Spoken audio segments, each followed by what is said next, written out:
And welcome to unMadeGaming, guys. It is Sunday. And we're back for our first ever Sunday game. Yeah, nailed it. We're playing a game called Symbaroum. It is by Swedish developers Järnringen, which took me all day to pronounce that word. I've been practicing it in a mirror for about 7 hours instead of prepping for this game. So it's going to be an adventure for everybody. But yeah, I met the guys from Team Järnringen at Gen Con. They were super awesome guys. They entirely sold me on this setting, the system, and how cool it is. So yeah, we're going to jump in and play our first session, and hopefully it won't be a shit show. Also, Slade, thank you for that host. So we'll jump in, meet our characters in order of most prepared to least prepared. We'll go with Xmas Ginger Ninja. Who are you? What are you doing here? And who are you playing tonight? Why was I the most prepared? I was being sarcastic. Okay, good. Hi, I'm Xmas Ginger Ninja. I run a gaming channel. We just started doing charity yesterday, which is pretty cool. And I'm going to be playing Nem. She's got a real long name. She's got like 4 of them. So we're just going to stick with Nem. So there's no confusion here. Sweet. But she is a hunter ranger type. And she's also going to be the group healer. Hopefully no one dies. Now, because I know that this is super important to at least one-fifth of the people here, what does she look like?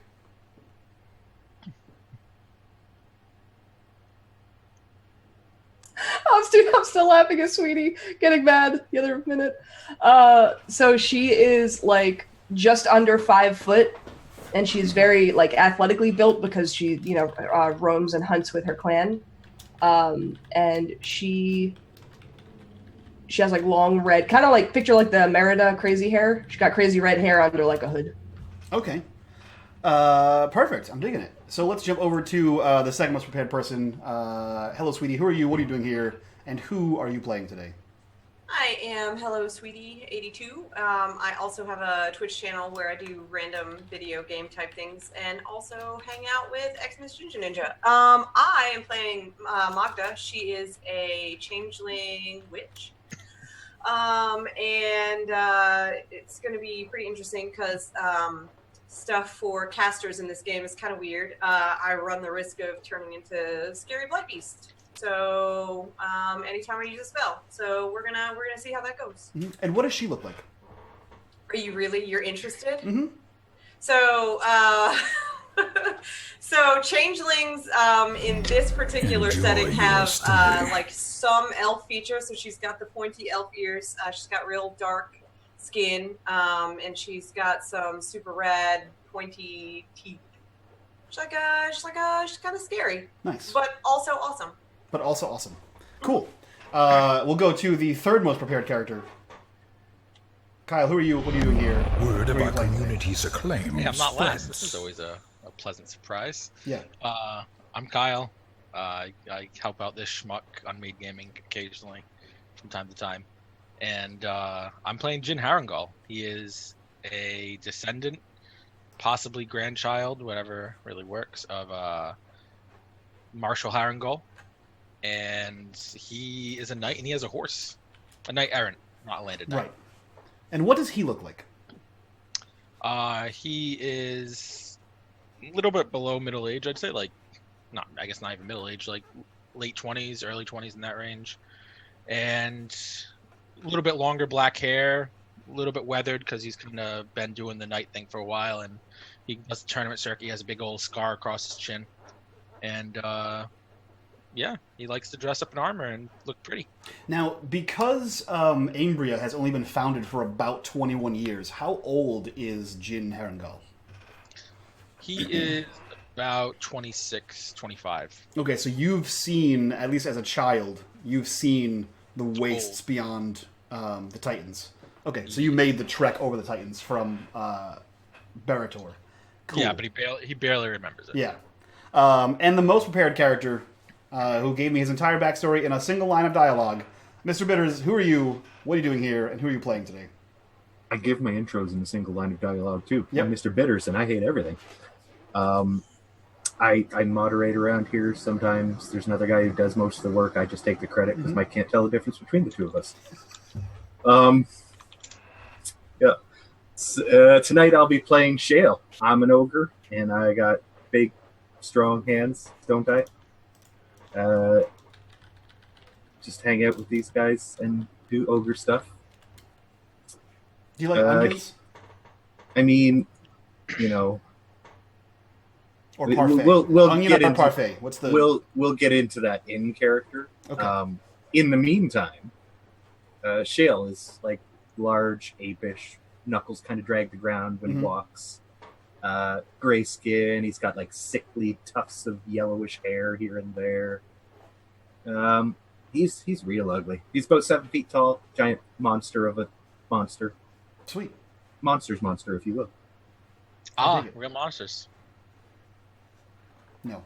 So, we're going to start our adventure. You guys have all, for some reason or another, entered into New Berendoria. God damn it, bitters. New Berendoria, which is the newest newest country, I guess, in Ambria. It was founded about 11 years ago. Yeah, 11 years ago. There, you guys heard word that there was a caravan going from New Berendoria to Thistle Hold. Now, Thistle Hold is a well-formed, well-defended, well-guarded outpost on the edge of the Davokar forest. The Davokar forest makes up the much of this new world. Essentially what had happened in the past, this is only really super relevant to Kyle. Everyone else here, except for maybe Shale, would be vaguely familiar with this. The people that call themselves Ambrians are essentially the lords of the plains at this point. Across the Titans, which is a huge complex of mountains, there was a massive war that threatened to destroy all of Berendoria, which was the land below there. These sorcerer kings rose up, and they were these massive, monstrous necromancers, and every human they killed, they rose as part of their army. They kidnapped the queen, they killed the king. It was a real mess. But eventually, the priests and the paladins and everyone got together, and they prayed to the Lord God Prios, who is the god of the sun, and Prios granted them his favor, and they charged the necromancers, freed Queen Corinthia, and defeated them.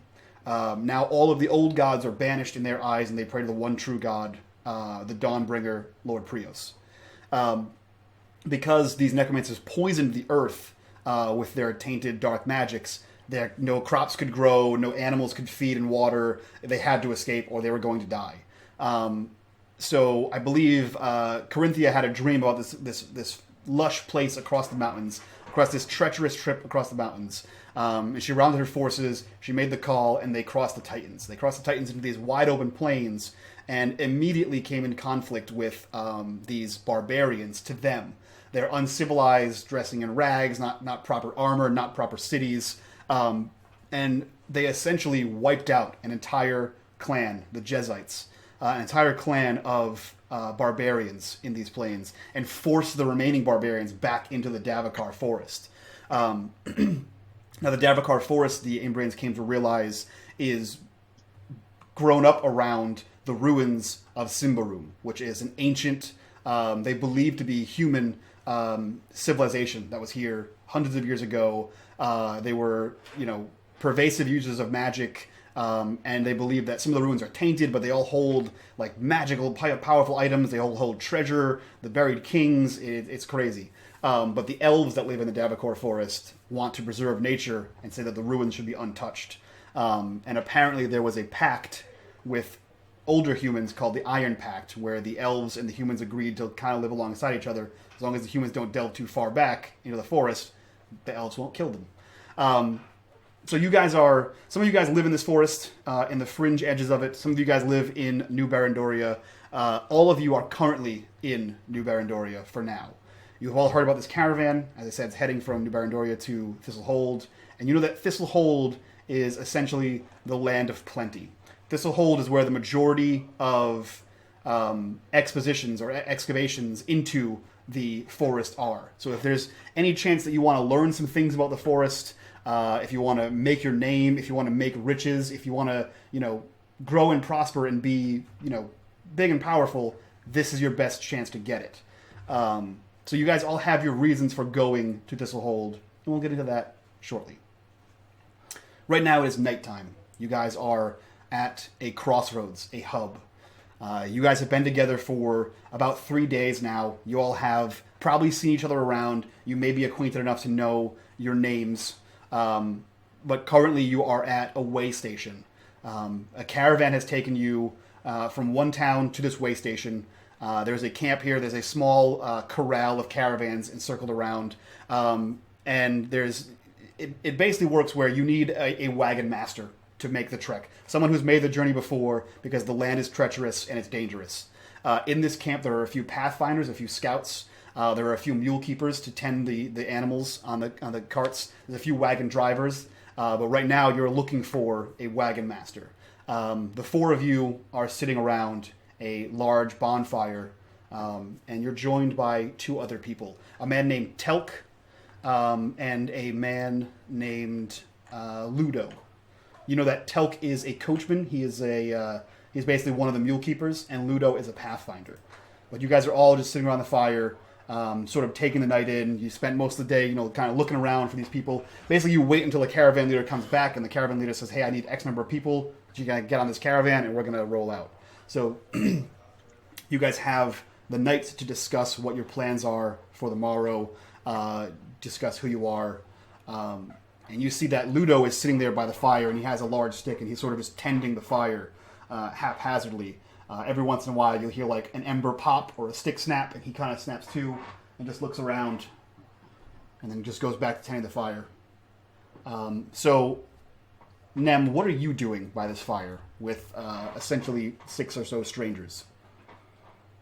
She would be just going through her bag of herbs and different things that she would normally make these poultices and potions and things with, or salves, and just kind of keeping an eye on everybody, and just going through making sure all her arrows are intact, putting them back in the quiver, and just like routine things, but kind of looking busy while she's just looking around, checking everybody out. Sure. Is there anyone you would have spoken to in the last 3 days of getting to this point? Probably Mahdga, because our clan has witches, so she'd probably just be like, "What kind of magic do you do? What kind of what's your," trying to get a feel for her. Mm-hmm. And also, she's probably the least threatening looking, despite her pointy, terrifying teeth. Yeah, mostly because the most threatening person is the giant ogre she carries around. Yeah, you get on the good side of the people who are creepy. Yeah. Mahdga, do you look particularly witchy? No. Mostly because of the changeling stigma that's around. I wear a hooded cloak for the most part, and I typically keep to myself. Okay. Having seen another barbarian on the path here, would you have kind of sought her out for companionship? Or would you still kind of keep arm's distance? I definitely would have exchanged, pleasantries with her for sure. Mm-hmm. I would have found out, which clan she was a part of. I'm assuming I would know, about the clans that were kind of around the area that I was in. But I would say for the most part, I would keep to my books, that I've been studying, and also seek out anyone on this caravan who knows anything about the Ordo Magica. Okay. Because that's what I'm headed there for. So you would take particular care and notice there's a man on your caravan, or on your caravan from the last city to this waypoint, named Bartolom. And he is, head to toe a wizard. He has the robe, he has a book chained to his side, he, carries a quarterstaff, he looks everything that you would assume the tales of an Ambrian wizard would look like. He fits it to a T. Okay. The downside is he looks young. He looks like he's maybe just approaching his 20s, if you had to guess. Like I said, his name is Bartolom, and he's a wizard of the Ordo Magica. Shale, what do you do around here? What would you say? For the most part, probably just keep an eye on Mahdga. Mm-hmm. He's been with her long enough, though, to know that when she wants to do social things, he should probably not be there. So he floats around a little bit, gets to learn who the other players are in the area, as far as who's in the caravans and what's going on. Just keeps an ear to the ground for potential dangers. Probably keeps an eye on the guy who looks like some sort of authority figure. He's way too dignified for us. You would notice that there is at least one particular person that Actually, there would be two people that stick out to you, but I believe Mahdga would have probably told you about one of them.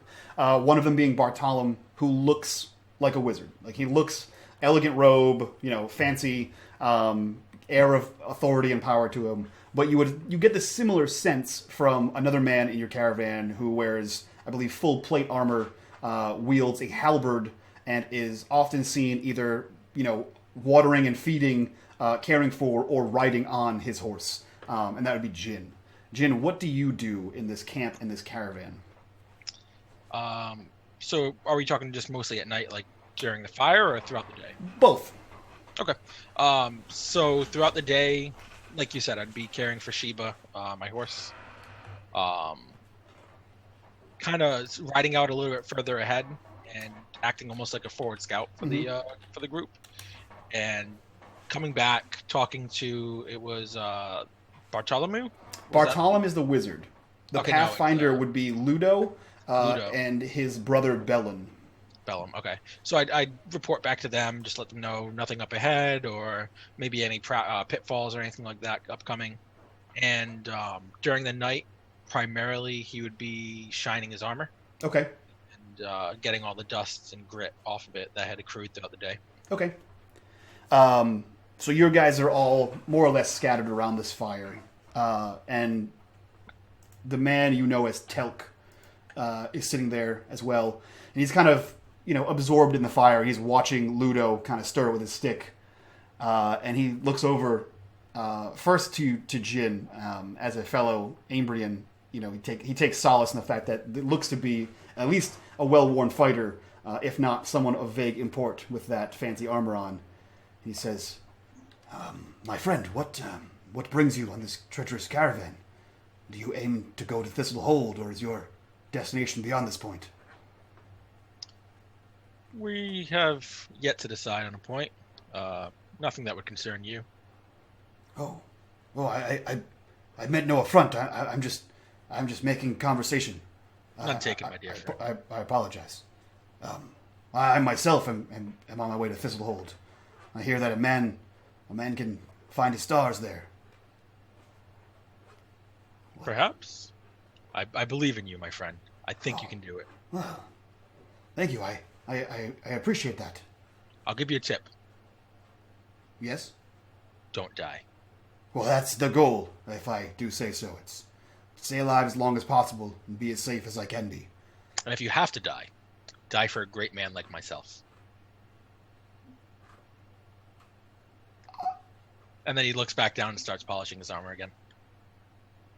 He kind of takes that in and just sort of sits there for, confused, not sure if that was a threat or an actual suggestion that you want him to die for you, to defend you. Neither one he seems okay with. And after a beat, he looks up and he looks to Mahdga and just sees Shale standing too close. And then looks back down and looks over to Nem and says, excuse me, are you... are those poultices? Are you a potion maker? Do you intend to sell? I could. Normally I just make them for myself or if people need help, but... Is that why you're going to Thistle Hold? I'm going to Thistle Hold to see what I can learn. I'm trying to develop my skills and really hone them. Oh. Is there anyone you intend to speak with? I've never been. Oh, nor have I. I heard, what was his name? Bartolom, I believe, the wizard. He spoke of a man there, another wizard. There's a tower, I believe, a tower of the Ordo Magica. A man named Master Vernum. I believe his name is Master Vernan. He said something about a colleague of his that he's going to see. Perhaps he could tell you something. I'm not sure what he's a master of or what he does for the Ordo Magica, but I'm sure he's more knowledgeable than a mule keeper. That's very helpful, thank you. And he side eyes the two scary people. And you, miss? I'm currently writing things in my book, and I'm not gonna hear him talk to me. Okay. Thistle Hold. Okay. And he just starts moving the stick around, like on the corner of the fire, not trying to disrupt Ludo either. Apparently, it's a hard group to crack here. You just hear him muttering to himself. After a few minutes of silence, you guys are just kind of sitting there doing your own thing, checking through potions, writing in a book, being an ogre, and polishing armor. Another man runs over, and you can tell by his mannerisms that he seems excited. Like, he sort of runs over quickly and, like, skids to a halt. Very, like, Kramer style. He just sort of slides in there, and he grabs onto Kelf, or Telk, sorry, and he says, he leans down and he starts whispering in his ear, like, animatedly, and he points over his shoulder. And anyone who would be trying to drop some eaves can roll me a vigilant. Definitely gonna be trying to drop some eaves in this thing. Vigilant plus 0. Vigilant? Enjoy your stay. That is. I'm gonna do the vigilant thing, Daddy. Sure. Oh, I failed, Daddy. Did it fail? I'm not getting a pop. Enjoy your stay. Yeah, it failed. Well, you know. I rolled a 17, which means I have to roll below that. So we have Nem succeeded. We have Mahdga succeeded. We have a failure for Harengol. He is Harengol. He is super into his armor there And himself. and himself. Yep. So yeah, you both hear a few things. You hear that there is a caravan owner who has decided to brave the dangers of the coming spring and dare an attempt to reach Thistle Hold before the rains set in. He will be leaving tomorrow, and he only has a few people, a few spots on his caravan for stragglers around here.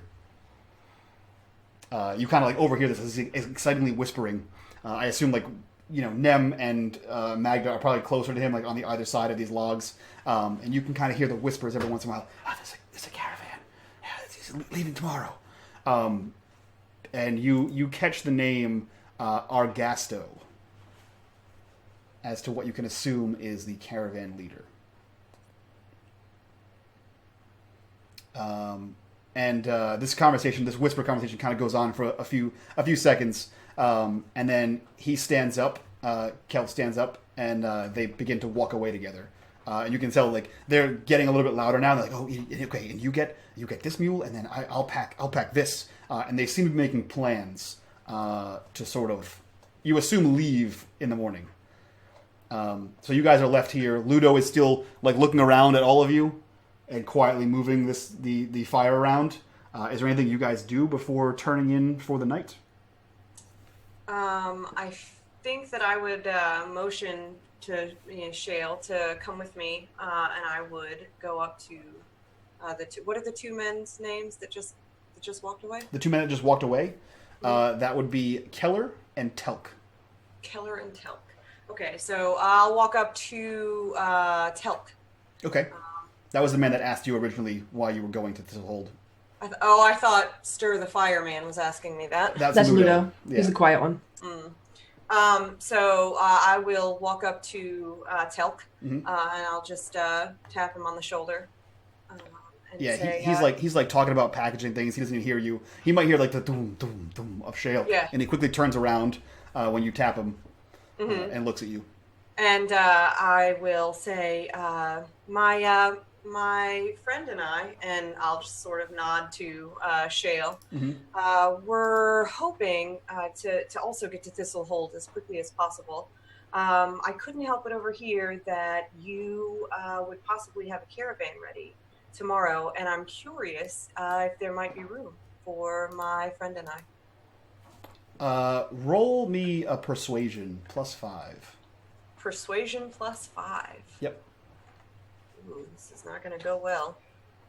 Can them follow quietly, stealthily, just like Even with a +5. Yeah, you can move quietly if you want. Are you trying to actually be like stealthy and not be seen by anybody? Or No, by them? she's naturally quiet. Okay. So Yeah, you so know, you can hunter. move quietly. I'm also kind of hoping that Shale looks intimidating enough that maybe they'll, Yeah, okay. So you asked him if they have a spot in their caravan, and he looks to you, and then like realizes it's you, and looks up and sees Shale, and he says, I'm sorry, you misunderstood. I don't have a caravan. I am also trying to get on a caravan. Could you point me in the direction of the person who does have a caravan? Yes.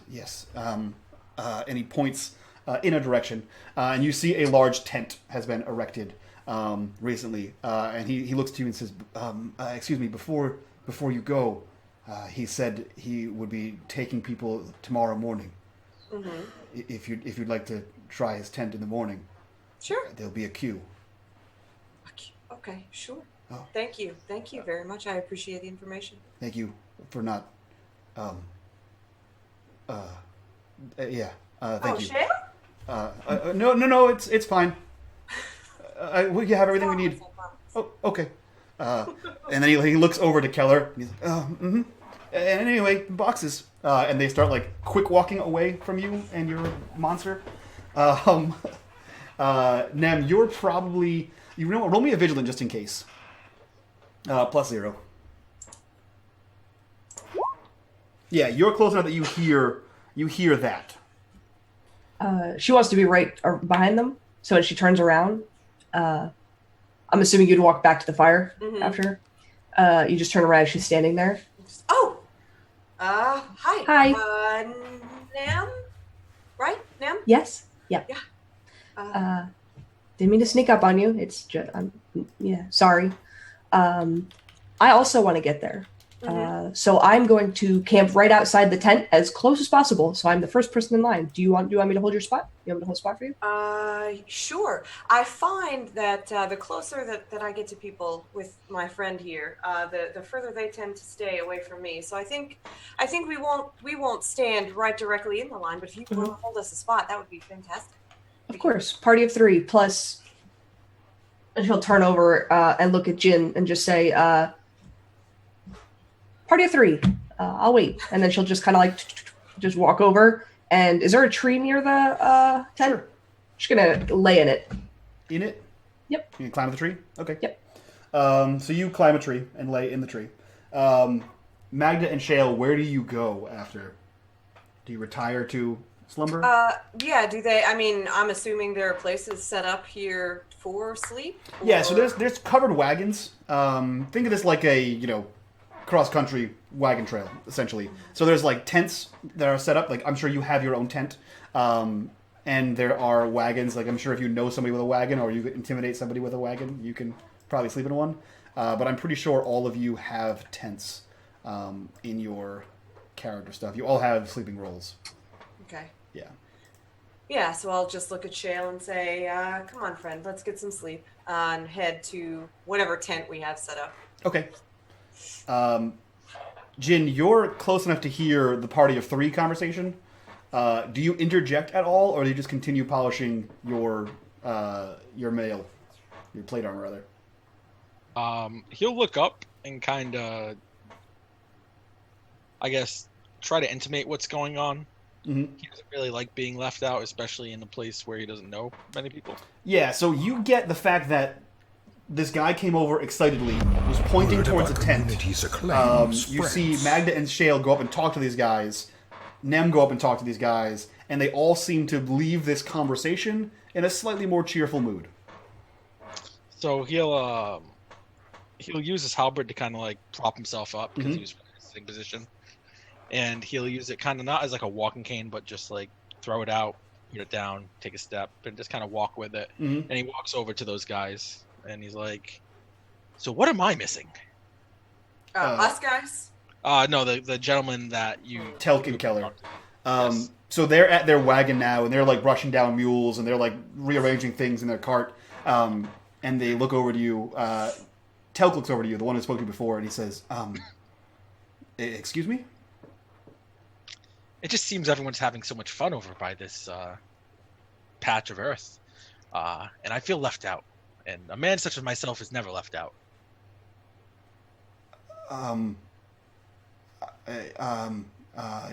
You, Crow got your tongue. No, you going to Thistle Hold? Possibly. Well, there's a caravan going to Thistle Hold.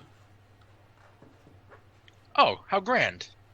Keller kind of pokes out from the side and looks at Telk. He says, "Hey! Stop inviting people. You can't. He only has a few spots. You have to go in the morning. He's not taking everybody." Oh well, isn't that just wonderful? Thank you for the information.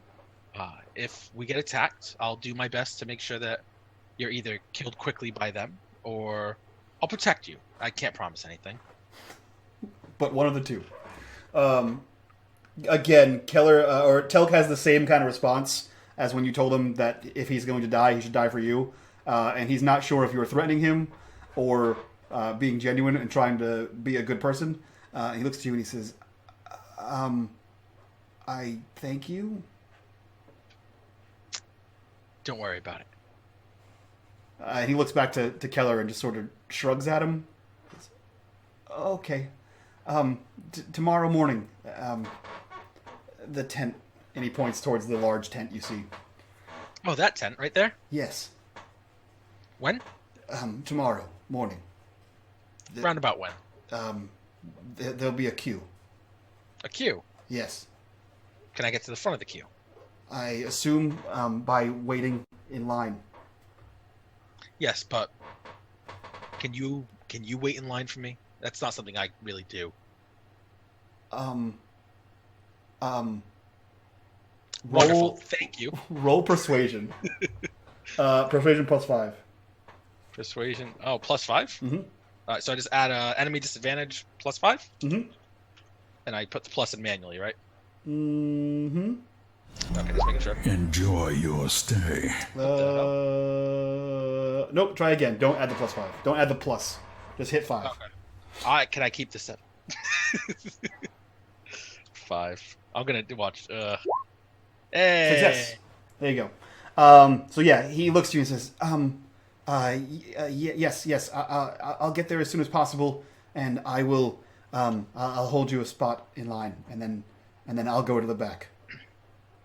That sounds wonderful. Thank you. So, you will be a good servant. Oh.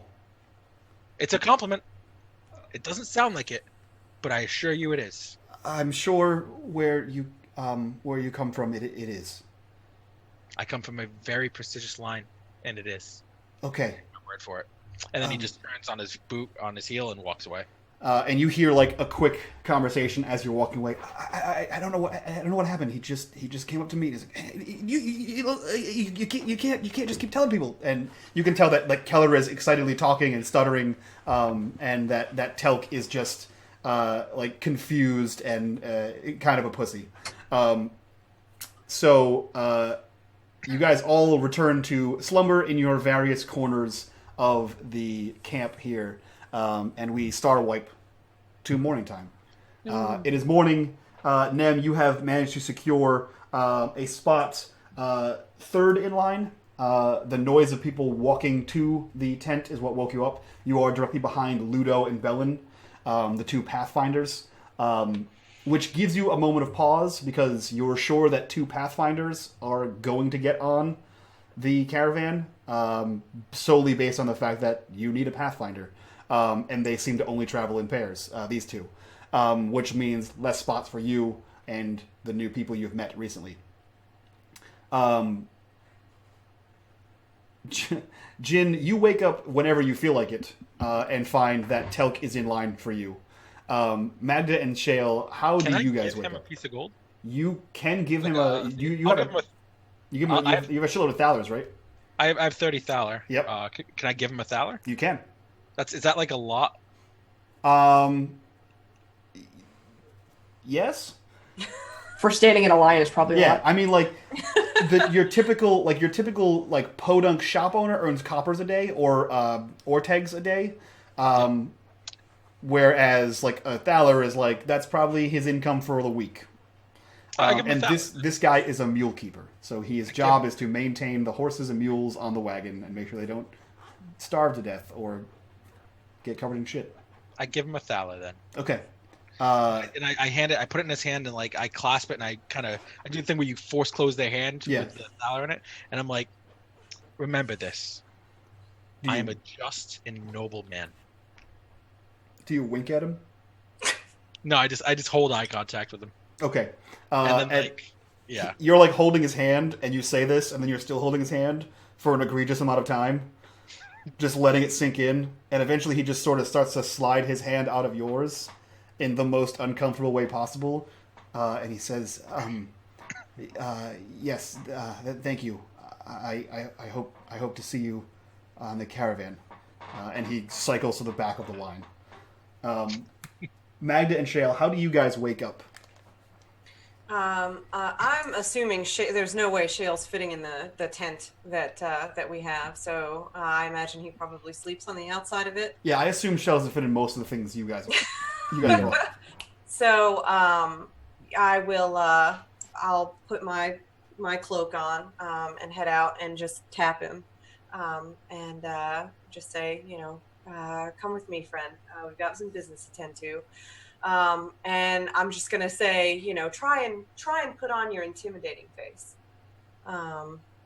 and have him follow me up to where I see Nem in line. So and I'm assuming everyone can hear the of him, and so I'll make my way up to her in line. Good morning, Nem. As you walk up, she's doing stretches, like the obnoxiously, like right before people start jogging who don't actually jog. We're just getting everything out in the morning. She's like, "Good morning." Good morning. Right on time. I brought my friend in the hopes that maybe we could convince them that we do in fact need a spot on this caravan. He is quite a large friend. Two of me, friend. This is Shale. She's gonna stick her hand out to shake his hand. I think Shale, not used to that thing, will hesitate, trying to remember his grumpy face. Pat her on the head. Before, putting her tiny little hand into his own. Baby hand. Yeah. It's like your whole arm. He just grabs the whole and then shakes your body. She's just smiling the whole time, and then she'll turn back to her spot in line and just keep stretching a little bit and wait until... How close are they to where I am?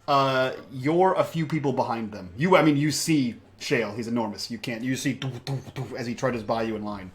So I look up as he walks by. I'm like, man alive, how did I miss that? You were absorbing your armor. Nem, is this the first time you've seen an ogre, or do the Baiaga have? Do the witches of the Baiag have ogres? It's not common, so I've seen them before, but I also travel a little bit around the region. So we, when witches can't heal themselves or anything like that, they are some of the people that we go to different clans to help. Mm-hmm. So she's seen them around a little bit, and she's just fascinated. Okay.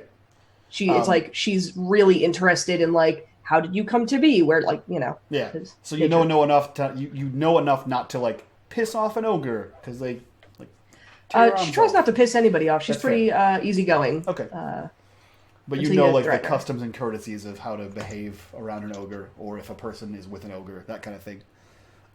She sees it as the same as any other person. You treat them all the same. That's her. Sense. Perfect. Yep. So you guys are standing in this line. It's Ludo, Bellin, Nem, Mahdga, Shale. I assume Shale is standing outside of the line because he takes up the spots of 3 or 4 people.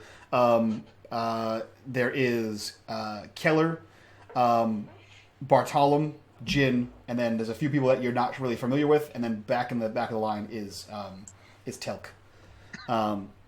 As you guys are just sort of making small talk, you see that Ludo and Bellin go into the tent. You hear a muffled conversation in them, and then you see them emerge from the tent, looking pretty proud of themselves. And they begin walking over to one of their wagons, and they begin setting up. They have a smaller wagon as they typically hitch the horses and they go to the front of the line and they sort of be the vanguard, the scout tracks. So you see that you make the assumption that they have gotten onto the caravan, and your spot is next in line. Okay, so she will look to Mahdga and say, "It's our turn. Your friend, to put this nicely, if we break their tent, they won't let us on the caravan. So maybe he could wait here, and if we need him, he could, Sorry, she's gonna just look up at him and. He'll wait. I am gonna stay a few paces behind her though, most people don't want to hang out with me so much. So she'll put her hand out like to hold it, like let's go. And I'll politely nod and say, go ahead. Okay. Just goes on in. Do you go in together? You go like right after her? I will go in, but I'm going to sort of stand towards the back of the tent. Okay. So as you guys both go in, you see before you is a plump man. Looks like he's about in his 50s. He has a bottle and glass of wine sitting in front of him for breakfast wine.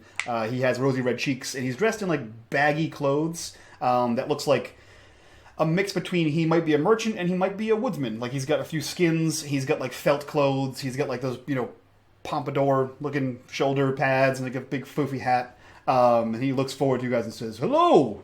You wish to be on my caravan." We do. What skills do you bring? I can't speak for my new friend back here. But I'm a healer and I'm trying to go to Thistle Hold to hone my skills. A healer, you say? Yes. What do you do? Do you procure potions? Or you make elixirs? She'll open up. She has her cloak on, and she's like, those shady people that open the watches are there. She has just a bunch of herbs, like organized, labeled, everything inside, like quick things that she could grab if she needed to quickly make something. And then she'll point to her backpack and say, "Always stocked." Oh. Well then. And you, in the back there. Come forward. I'll step forward 2 or 3 steps. What do you do? I can offer you protection if you feel that maybe you might need it. You can. I sure can. In what manner? If you'll just follow me to the opening of your tent.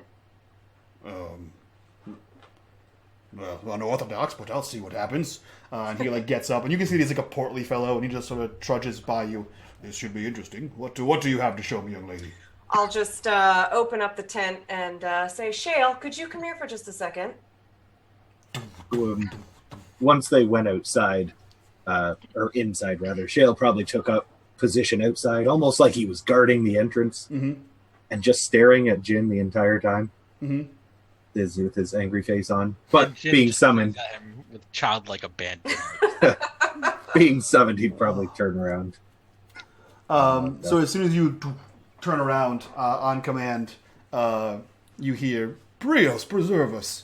Do you command the beast? He is my very trusted confidant. He does mostly what I tell him. He does think for himself, though. I'll be damned. Shale, could you maybe bend down and say hello to the nice man who I'm hoping will give us a ride today? Remembering his niceties, he'll probably smile, which is super, super creepy. Like, yeah, it looks real. Yeah, and offer a giant handout. He looks to Mahdga, and then looks back to Shale. And hesitantly reaches a hand out and grabs your finger. He says, "Well, I have a test for you. Shale, was it? Yeah, We'll see if you can defend yourself. Or if it's all for show. Young lady, if he can defend himself, then you have earned your space on this caravan. You as well, young woman." And he looks back in the tent towards you. "Can you defend yourself?" Depends. What am I defending myself from? I love tests. Well, I'm going to take the people I'm not sure about, and if you guys can defend yourself and defend the caravan, then you will have earned your space as caravan guards. Does that work for you? Are these bad people? No, this is not a test to kill. This is a test of first blood. Oh, so I won't kill them all. Okay. Less poultices I have to use later. Right. Well, then, yes, step aside out of the tent, just over there on the side of the tent. And he, like, motions you towards, like, if the line was here, motions you, like, towards the left, and you see, like, one other person standing there, and there are a few guards that look like, you know, leather armor, they have swords, they have, like, a little leather cap. They seem to be waiting there. They seem to know what's happening, like, they are waiting there, like, expectantly for more people to come. He says, I'll conduct the business here, and then we'll discuss with you. Next, and he recedes back into the room. You see, Jhin, you see Telk go inside, and then you see Bartolom go inside, and they both come back out, and then you hear next from inside the tent. And I will step through. You see the same thing. You see a portly man in felts and leathers, and he looks to you and says, that's a awful lot of armor for someone in need of a caravan. What can you do? I'm a man of many talents, first of all. Aside from the obvious and my dashing good looks and my rugged lonerism. He pours more wine. I am a forward scout. I am a fighter. I am everything you need and didn't know you wanted. Oh.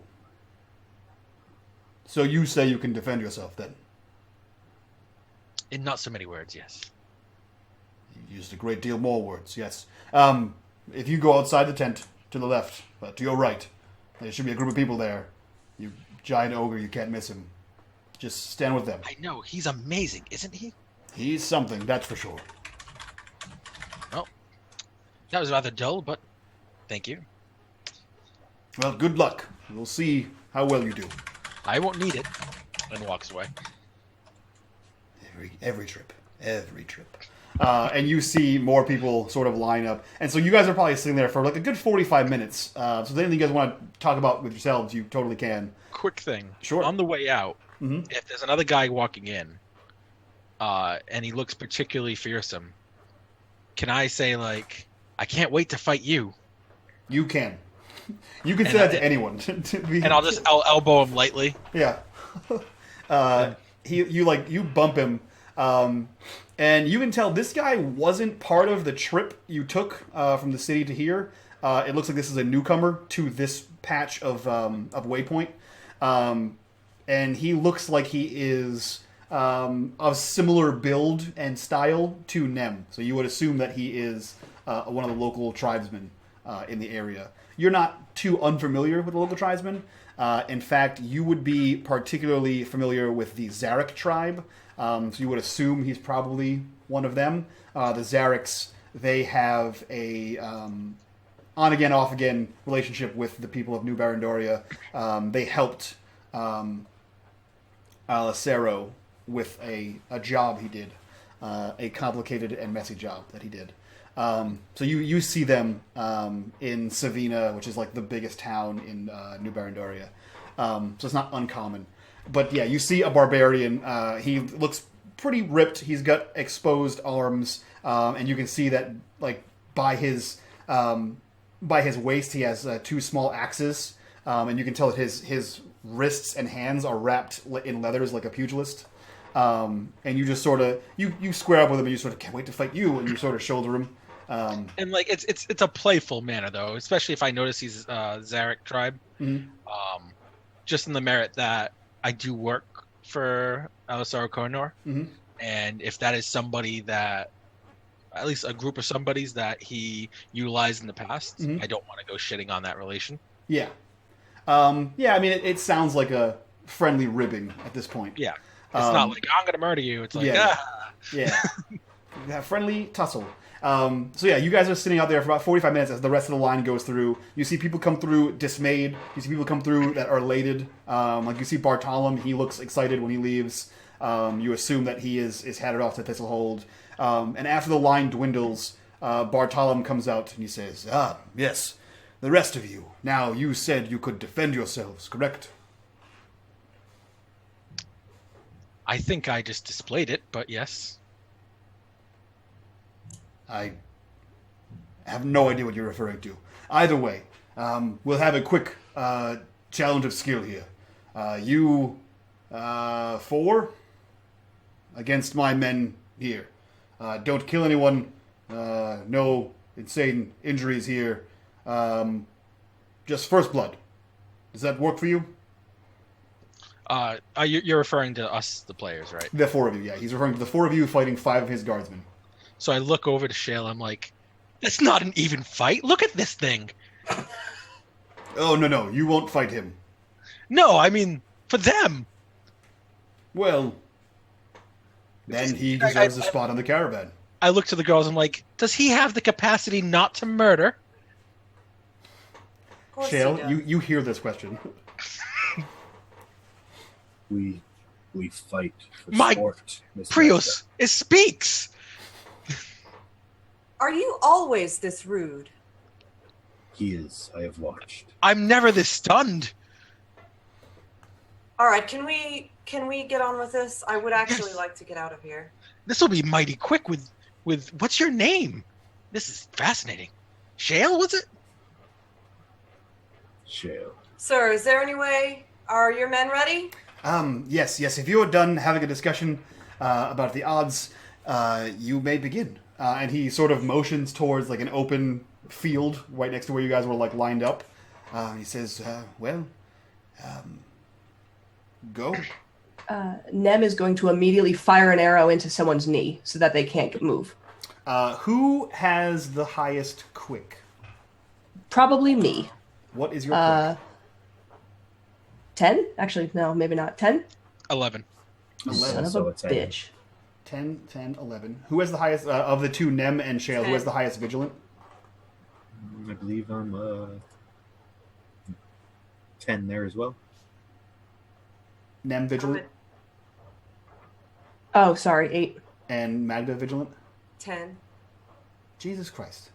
So Mahdga and Shale go at the same time. Then it's Nem. Nem, you go last. As they do. And Jhin, you go first. And in fact, you go first either way because you get to go first twice. Because when combat starts, anyone with a long weapon, which you have a long weapon, gets a free attack, gets a free action to attack, and then you have your actual turn. And then if they step into my range, I get a free attack, right? If I remember correctly. I believe that's D&D, if I'm not mistaken. Unless your character sheet says otherwise, in which case that's totally fine by me. I will look it up. I think that's maybe later on for me. That could be. But either way, so I get 2 attacks. Yeah, you get a free attack based on the fact that you have a long weapon, and then you get your actual attack turn. And in this game, the way it works, you have an action and a movement action. Bidders for you to get into flanking would be an action. So you move to the person and then flank them with an action. You basically sacrifice your attack to do so, and that would get you in the flanking position for someone else or on your next turn to be in flanking. Or someone else can do that for you as well. Attacks, aiding somebody, potions, those are all actions. Movement, getting away from somebody, those are all movements. Then you have a few free actions, which is like pull out a potion, that kind of thing. So yes, you have 2 attacks, Jhin, whenever you are ready. I am ready. So just wait, I rolled 20. There we are. So I just hit the sword, right? Yep, you would hit the sword, and it would be a minus. So you're rolling, you're rolling sword, I believe. No, you're rolling accurate. Accurate. Yep. Yep. So you roll accurate at a minus something. At a -3. So then I put the minus in physically for this one, correct? Yes. Okay. Hit. So you hit. You deal 6 damage, and they have 2 defense. So you, holy shit, you do a lot of damage. Actually, I think with Polearm Mastery, I deal 1d10. You do. You dealt 6. You roll the 5 plus 1. Cool. Okay, I'm done. Yeah, I don't know what the +1 is for, but you rolled it. I get it for, what is it? There was something that gives me the +1. I'm sure there is. I will find it for you because Probably. Oh, you have your weapons all have deep impact, which gives you a +1 to attacks. Yes, deep impact. Yep. So you slash out at this first guard. He's not even expecting it. The guy basically says, okay, well, go. And you immediately lunge forward with your halberd. He has just enough time to, like, sort of get his shield in place, and your halberd, like, he hits your halberd and he stabs in the shoulder, and he takes 4 points of damage. And you are quick enough that you may get another attack off. Yeah, so I'll stab forward, and then from a higher angle, I'll try and stab over and down the shield now that I know he has the shield ready. Yep. And second attack, -3, right? Yep. Okay. So that one misses. So he basically, like, knocks your halberd and you stab him, and then you go to stab again, and he gets out of the way and raises his sword hand and his shield hand, and he steps out of the fight. The caravan leader, Argasto, looks to you and he says, well, step out. Step out? Yes, it was a challenge to first blood. Oh my. I can't help them any further. They don't need it. As he looks up at Shale and steps out. So Mahdga and Shale, it is your turn. How many? It's 4 more guys. There are left? 4 more guys. Yes. Yep. All right. I'm going to point at one of the guys just in the middle, maybe, and motion for Shale to go for him. Okay. And then I am going to,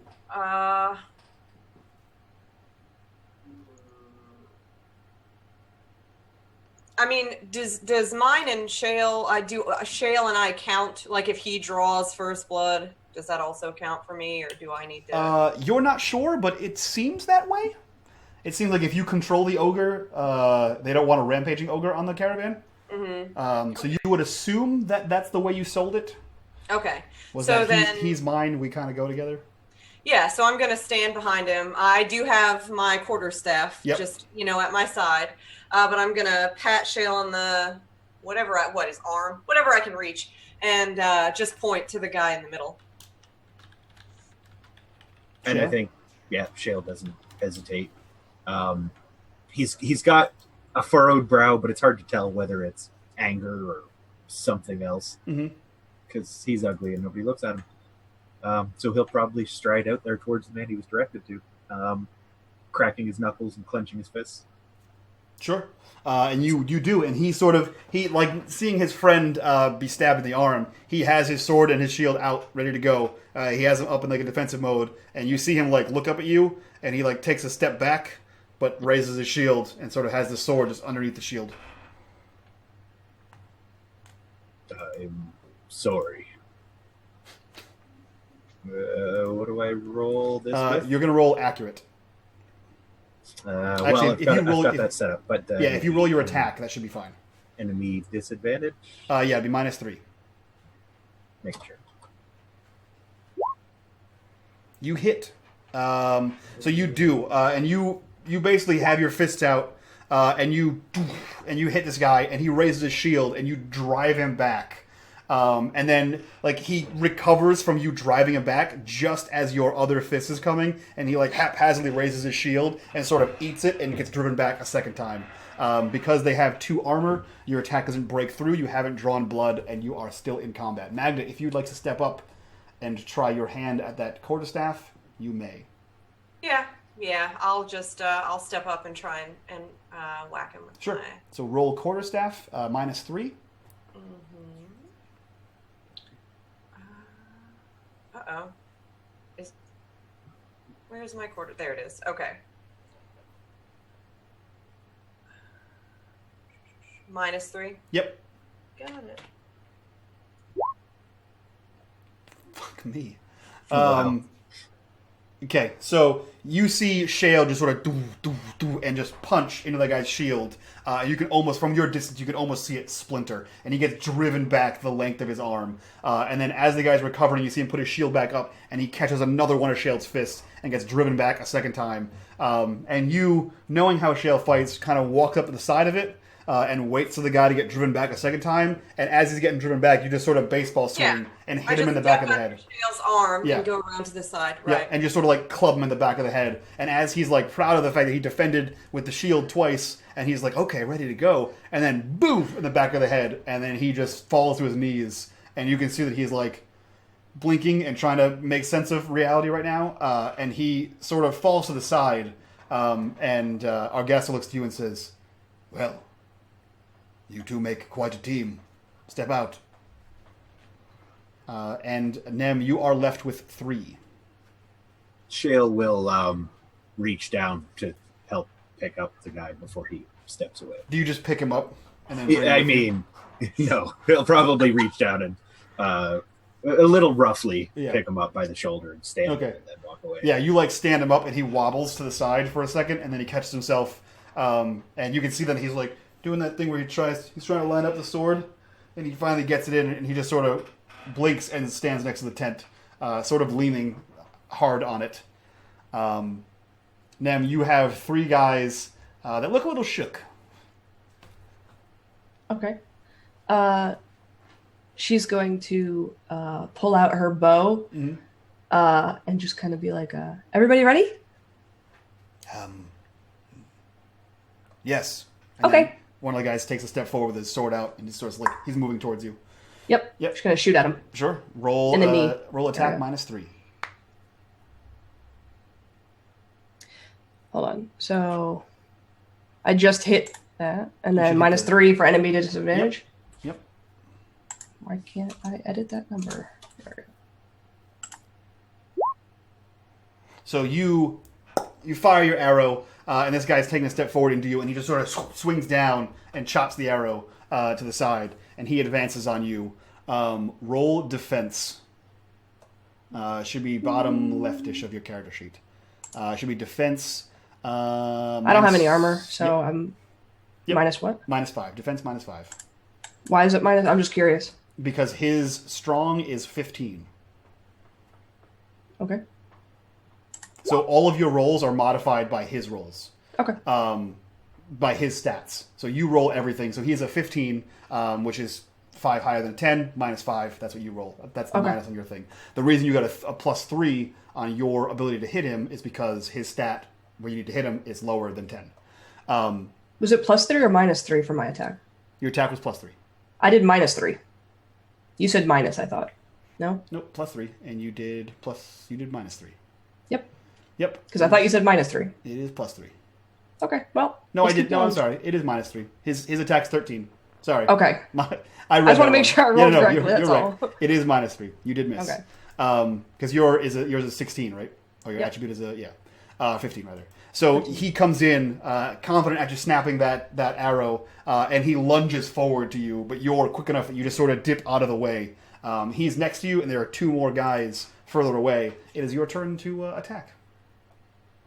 She'll just pull out her bow, aim it to him. Mm-hmm. And I'm assuming she has to bloody one of them. Yeah, any right? one person. So she's going to shoot the guy in the distance who's not expecting it. Okay, so you point at him, you sort of fake out, roll attack -3.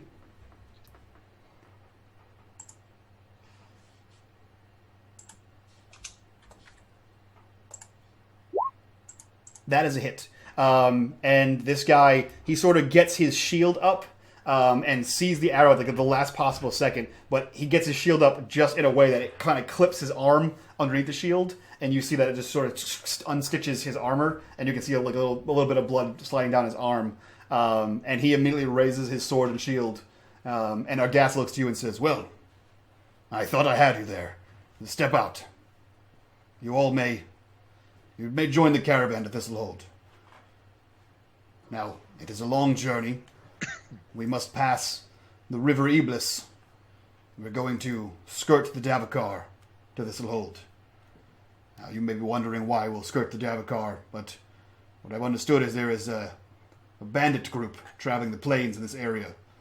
And they are usually afeared of the forest, so we'll stick as close as we can without going inside. Does that work for you?"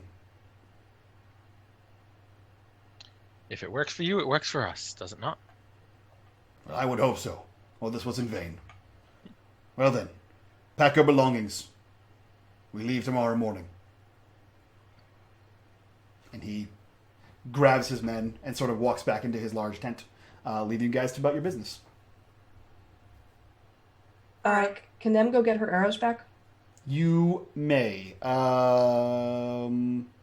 Yes, anyone that you... So you retrieve one of the arrows. Basically, anytime you roll and it's higher than a 10, that arrow is broken. So because I rolled a 10, it's broken? No, you The one rolled an time. 8. You rolled an 8 and a 13. The 13, okay. Yeah, so the 13 is broken. Oh, you rolled a 10 and a 13, so anything above a 10. The 13 is that's- broken, okay. the 8's fine. Yeah, because the 13, the guy cleaved your arrow in half with his sword. Yeah, so you retrieve one of your arrow bolts, and you guys have the rest of the day to prepare your items, your packs, your whatever you need to do. Nem, what are you packing? What do you have? Just a backpack? So she has a tarp type thing, and a blanket. Not really a bedroll, just rolled up, and it's on top of a backpack with all of her supplies, some food, water, stuff like that. Okay. And then her bow has there's a little hook on her backpack that she just... Okay. So when you pick up your backpack and you kind of get your shit all ready, you feel that familiar warm glow from inside your pack that sort of reassures you that you have the authority and love of your family to take this trip. You sort of put it on, you feel that glow for a second, and you're like, yes, I'm doing this. The rest of you, how do you guys prepare your goods and be ready, make ready for the journey? I will brush Sheba, kind of get my armor all nice and packed, and whatever I am wearing, I'll obviously continue to wear. But mainly just make sure that Sheba's ready for the journey. Words. Okay. And you plan to be a self-appointed vanguard of the caravan, correct? Yes. Okay. Yes, I do. So you're going to just do basically like Enjoy scout your runs around the stay. caravan and make sure it's secure and safe, or are you just going to stay a Ford entity? I'll be doing scout runs, so I won't venture out too far, but at least enough to get a forward set of eyes, so we have another minute or two over what we would normally have. If possible. Okay. Yeah, and again, you would likely check in with Ludo and Bellum as they are the pathfinders, kind of wending their way across the plains. Mahdga and Shale, what do you guys do? I don't have a whole lot to pack. I've got a little side pouch that I have some materials in for spells and things, some extra clothes and whatnot, and then everything else, bedrolls and whatnot. Shale carries in a Hobo sack. a hobo bag. He just carries that around with him. I assume that because there's no tent you have found so far that can contain Shale, that the hobo sack is actually just like a large makeshift tarp that you just put over him to protect from the rains. Yep. That's his tent. And he just sort of scoops all your shit in and holds it. But Shale actually enjoys being outside in the rain, so sometimes he will just sleep out there. Sometimes it's a blanket, sometimes it's a bedroll. Either way, that works. He probably spends the time getting ready, talking to her, pointing out all the things he's noticed about the people that are around. The one in the armor he thinks a lot of himself. Yes, he does. You'll find there are many people who feel that way about themselves. He could be useful. He fought well. Yes.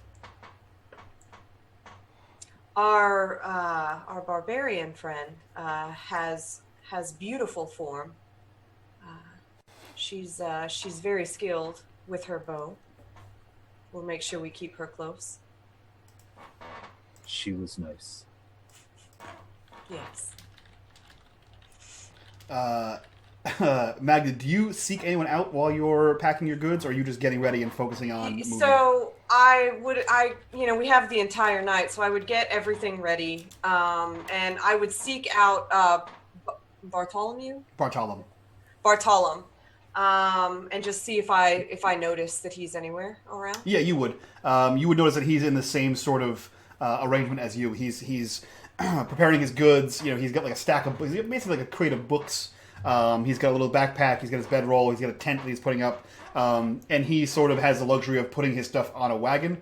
So he's not he's not one of the walking people. And you kind of come up to him, and he's packing his stuff, and he looks to you and says, "Oh, well, hello, my dear. What can I help you? Is there something you need from me?" Ah, yes. Bartolom, yeah? Yes. Bartolom. I notice I'm assuming he has some sort of sigil, some sort of Ordo Magica somewhere. Yeah. Where I would, And if not, he just looks super wizardy. Like, he looks... he has the robe, the staff. Even if you didn't know anything about magic, you would just assume he was a wizard. Mm-hmm. I noticed your sigil, and you are from Ordo Magica, yes? Well, yes, I am. Is this why you're headed to Thistle Hold? Yes. I was wondering what you could tell me about what I could expect to find there. As far as? Are there any... I'm interested in learning more about wizardry, what you do. Maybe more information on any sort of magics. I was hoping to find perhaps a library. Well, yes, the Tower of Ordo Magica in Thistle Hold has a great library. I myself am going to speak to Master Vernum. He is a friend of... He's a friend of my deceased master. Now that my master has passed on, I am going to... I'm going to seek out Master Vernum, and I'm going to see if I can learn from him and begin my own sort of training. In fact, are you versed with the arcane? Yes. I have, since I was a child, studied. I've studied with Witch Circle, with the Zerka. Zarek. With the Witch Circle within the Zarek tribe. Oh, I heard about the Zarek tribe. They worked with Alisar. Nasty business. I've yes. heard. Nasty business. I was not a part of that business, no, but definitely one for the history books. So this library, I'm assuming you guys have information on all magics.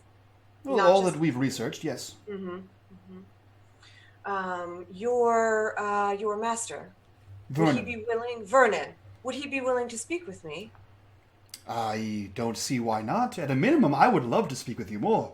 I myself am researching, pardon my tone, but the barbarian witchcraft as well as the herbs found in the Davokar. Yeah, I believe that we could definitely have a conversation. And my friend Nem, you may have seen her, barbarian huntress, red hair, the fiery red hair. Oh yes, I have seen her. She's very skilled with herbs, so you may want to have a conversation with her as well. Really? A fortuitous turn of events. Well, we have several days' journey we could discuss along the way, but your best bet would be to see me in Thistle Hold, as long as we make it that far. Your best bet would be to seek me there, where we have far more resources. I myself only have this small crate of books. Yes, Motions me. of books. I as well. Do you mind if could I take a look? May I take a look at your collection of books? Do you have your book exposed? Or is it like in your pack? It's probably a book that I would have within my little side. I would have it with me, but in a bag. Yeah. He looks hesitant. He says, yes, I don't see why not. Here, take a sit. And he motions for you to like get in the wagon. Where he can watch you, not steal his books. Right. So I will actually get into the wagon. I'm assuming that, I will nod at Shale just to let him know that I'm okay. And I'll hop into his wagon. I'm just curious if, in looking through any of these books, I notice anything history-wise, not just like wizardry, but any sort of like old magic history. You do. If you take a quick glance through these books, it appears as though Bartolom's recent endeavors were in Berendoria, which is a land you're not familiar with. You've probably, if you've had interactions with Zavina, the new Berendorian city, You would have heard of Berendoria. Berendoria was the land before the Ambrians got here. It's over the Titans. You'd be vaguely familiar with the Titans. It's a huge mountain chain. But this mainly categorizes or catalogs the necromantic magics that the Wizard Kings wielded. And how it had the adverse effects on plant life and animal life, and essentially it's a curse, it's a bane on the land. And he apparently stayed behind for a period of years. You can see it's written like very journally, to be honest. And you can tell that he stayed behind while his master went to Ambria, so he could finish the research and then proceed. And in his journey, it was long enough that his master passed. And so now he's like, well, I have this information. I got to go somewhere with it. Thistle Hold might be my next best chance. Plus, he knew of this Master Vernon that he mentioned. Okay. Yeah. So you would get it's history, but it's Ambrian society history. Sure. So how much of that would be relevant to you? You're not really sure. I'll just have a little chit chat with him about anything that I read. Maybe I'll pull out my book and sort of, show him a couple of things that match up, in the different histories. And I'll just say, ooh, necromancy. This was a pretty nasty business in itself. I heard a lot of people got possessed attempting to use this sort of magic. Yeah, and he kind of goes on. He says, yes, well, we had, and he regales you with the tale of the wars and how the king's forces, they were re-raised as undead, and for every one we slayed, two more rose. Every one of them just bolstered their forces, until finally the Lord Prios saved us all. That kind of thing. Yeah. So we just have a chit chat about that in his way. Shale, do you just stand there incredibly bored? He's like super patient. He's used to being tied up outside. Yep. So he probably doesn't leave earshot, but the best way to find Mahdga is always look for the giant shale sitting around. Yeah, the giant shale. So he probably hasn't gone too far. He just watches the goings on around the camp. Sure.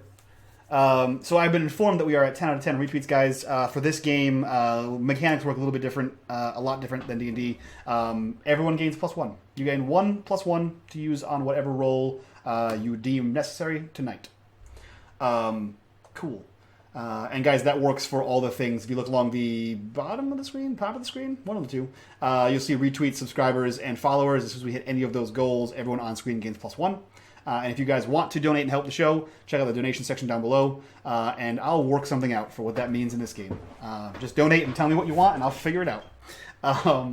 So, Shale, you're standing guard, patiently waiting.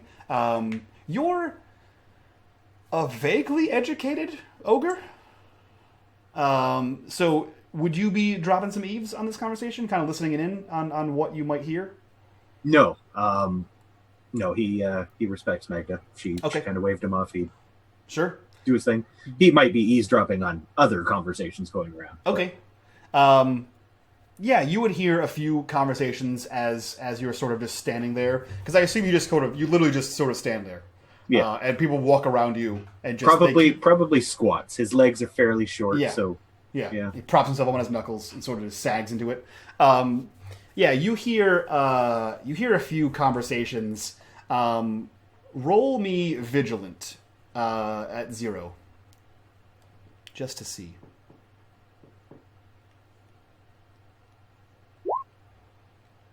Okay, so you're just sort of sitting there, and you hear voice drift in and out. You see Ludo and Bellum walking by you, talking about different paths. You probably see Jhin walk by, discussing new tactics on how to polish his armor, or convincing someone else to polish his armor for him, or to water and feed his horse, or to do literally anything for him.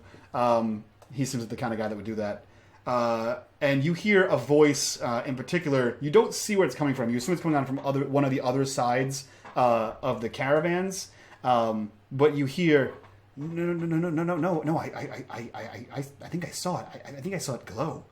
And you hear another person say, no. There's nothing like that here. Just pack the cart. And you hear more boxes shuffling around. But those are the only weird things you hear and see. Jhin being Jhin, and something glowing, and then pathfinding. Nem, you are doing something? She would go not at night, but she would go at dusk. Okay. And try to go hunt to catch some food for us. because the best way to bribe people to be your friend is through food. Through food? Okay.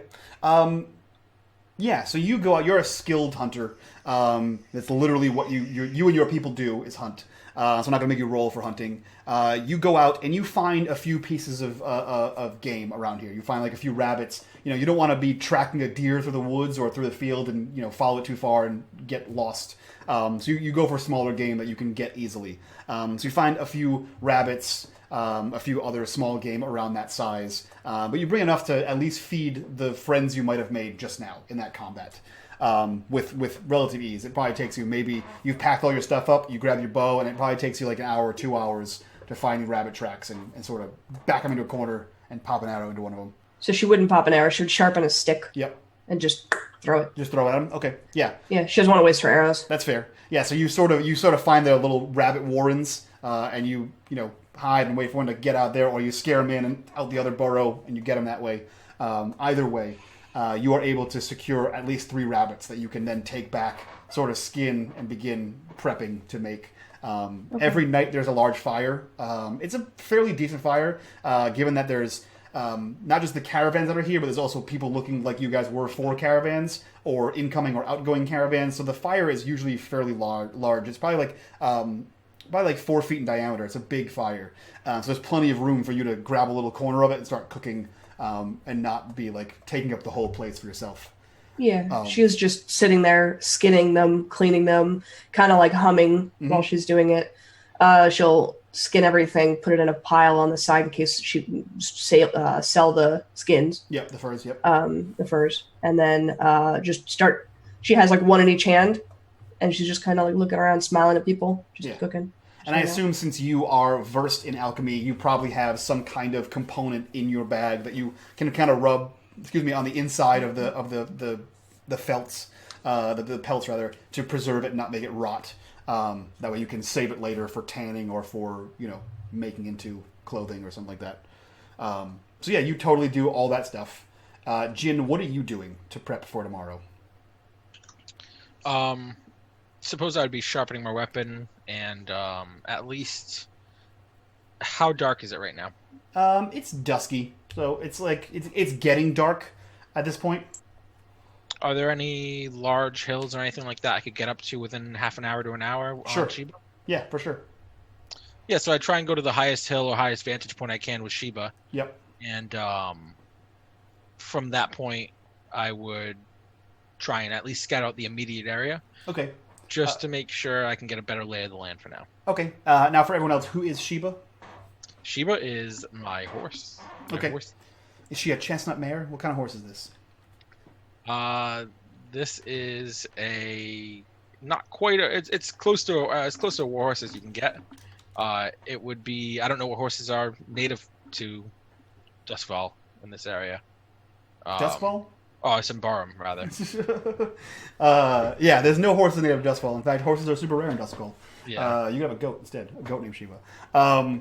Yeah, so you do. You mount up. Is your horse not barded? What's the armor for horses? Or is it just Barding. a horse? Is it barding? Yeah. Is your horse barded? Or is it just a plain old horse? Okay. I assume you'd have some fancy boy armor for your horse. You wouldn't want to ride her into battle without without proper and I jousted with her as well, so like they need proper blinders as well. Okay, so yeah, you make your way up there and you begin to scout. Roll me vigilant. Vigilant. Let's see. That's not a good one. Any negative or just No, we'll just go 0. Yeah. Cool. So you are relatively familiar with the land around you. Let me see here. Let me see if I can zoom in a little bit for everyone to see this. You guys are in this area here on the map. I can actually shift, drag you guys over there. You guys are in that general area, and you climb a hilltop. You see that there are massive forests behind you. There's a few spotted forested areas in front of you, and you see this small ribbon cutting across the land. And you know that because you're from this area as the River Eblis. You know that that's probably going to be a difficult crossing. It is a large river. It is the main body of water It's the main river that feeds pretty much the rest of Ambria. It goes down from the Volgoma all the way down to the Ebel, Lake Ebel, and feeds into various tributaries down there. So this is a pretty heavy crossing. So if you're looking for issues you're going to find, this is one of them. However, it's your hopes that the caravan master knows what he's doing in this crossing. He did tell you that you're going to be skirting the Davokar, so you know that once you're past the Iblis, you can see that there's dotted forest line. And again, this is like you're seeing for miles at this point because that's probably like a good 50, 60 miles away that you're seeing this river at. And you see pockets of forestry, and you know that you're going to be hugging the large... You can see the dense forest. You cannot miss the dense forest. You're going to be hugging that towards Thistle Hold. At that point, it sort of just fades into blackness, and you can't really see that far.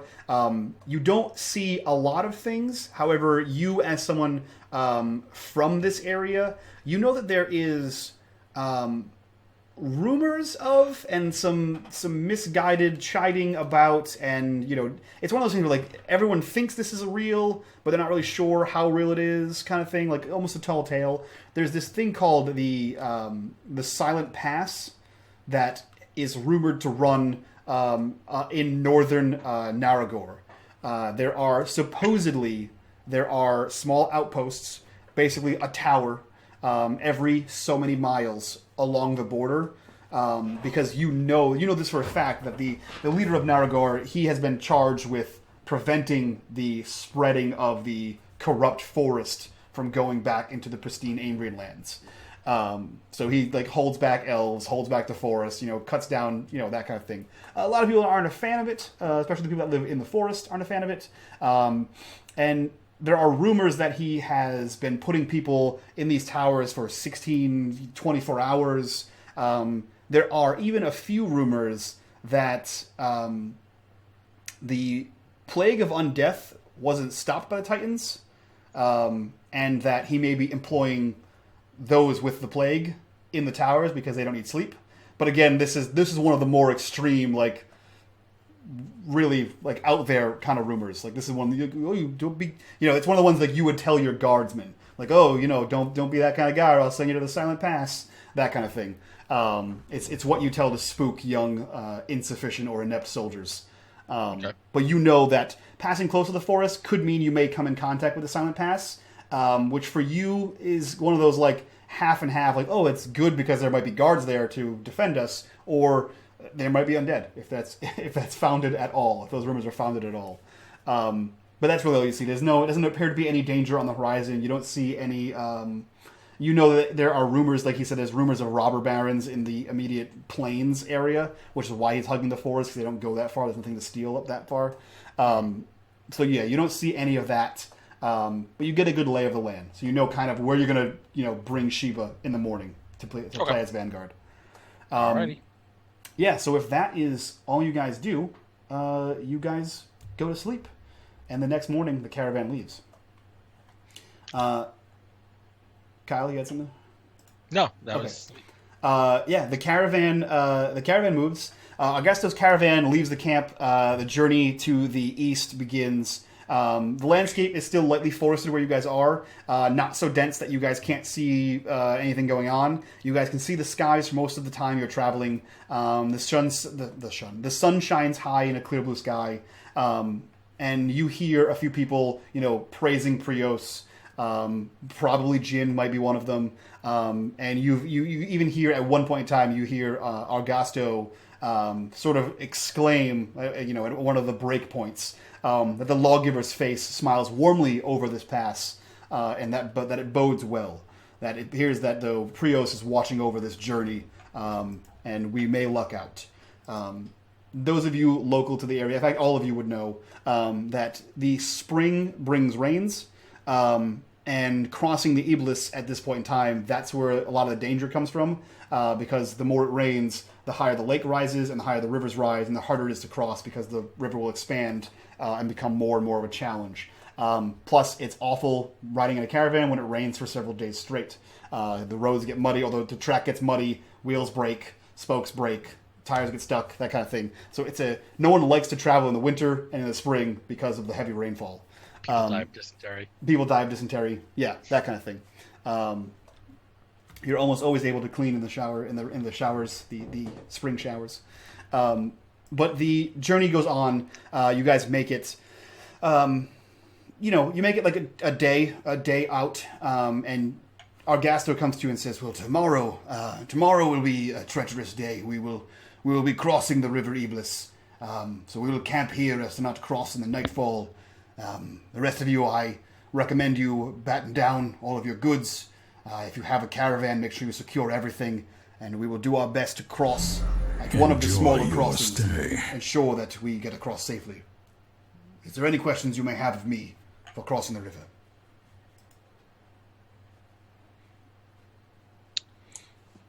Nothing I can think of.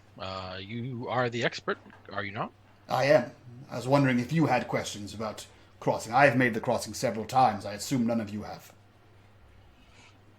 How deep are these waters? As deep as you love. It depends. In parts of the river, it is several feet deep. In other parts of the river, it is a crossing. I hope to get there before the rains come, or else it becomes quite a treacherous journey. We're going to try to hit one of the river crossings. It should only be maybe a foot deep. The horses can easily tread through that water. The wagons are easily high enough to get by. You may get a little wet in emotions towards the people not on horseback, but I'm sure you'll dry out. It will be naught but a big toe for our large friend over there, I imagine. And he gestures over to Shale. Talks about me like I'm not here. But you are there. You're very hard to miss. I don't know if you said that aloud. Yeah. Okay. He doesn't whisper great. I like you. Yeah. His whisper is a talk. It's a low talk. It's a little talk. Yeah. It's a regular voice. Just I've experienced that firsthand in Boston. Yeah. So yeah, if you guys have no questions for Argasto, you guys are free to go out your nights and do whatever you'd like to prep for the river crossing in the morning or on the morrow.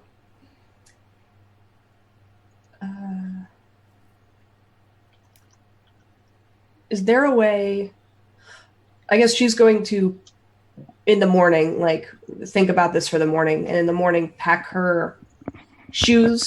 Mm-hmm. Once they get closer to the river and they're like in front of it. Yep. She's going to make it so that she can pack her shoes and everything else, and use some type of maybe like the lace from her shoe, and pack it in the tarp with all her bags and everything, and she's just going to try to run across because she's somewhat nimble.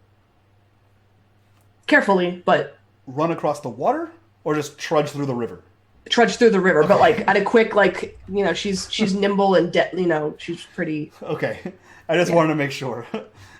She can walk on water, Yeah, guys. I just kind of feel like you have to yell Jinja Ninja. Yeah, I wanted to make sure that you weren't trying to just water walk here. There wasn't an ability you took that I I'm wasn't Jesus. aware of. Yeah, So. I didn't know how Alberatori and Jesus worked. But yeah, you can pack your stuff in a manner that, like, you sort of unlace the boots, and I assume that the laces are mostly like a fashion choice because they're essentially boots. You just sort of pull them on, but they may like cinch at the top for not to get like brush and brambles in your boots. You sort of like stuff your pants in there and cinch them up so you don't get like insects crawling up your legs. But you can unlace that and lace them in a way that you can hook them on your bag, so that you're not wearing them, and you sort of roll up the pants. Enjoy your stay. She just wants to use her tarp that she would normally roll up and put on her backpack. She's going to put the whole backpack in it. To protect it from and water. tie it onto her arm in a fashion that she can use her arms freely, Yeah. and it's just there. Yep, for sure. You can stuff everything in there, tarp it up, ziplock, and then ready to go. The rest of you, how do you guys prepare for the river crossing? How deep did you say the river was? He says that he wants to cross at one of the low points, and he's assuming that it's going to be about a foot deep. Okay, so I will have Shale Yep. carry all of our belongings because he's, seven foot. Yep. And if need be, I will ride on his back. Okay. Shale, I assume you're okay with her riding you? Yeah, he is. Yes, Mike.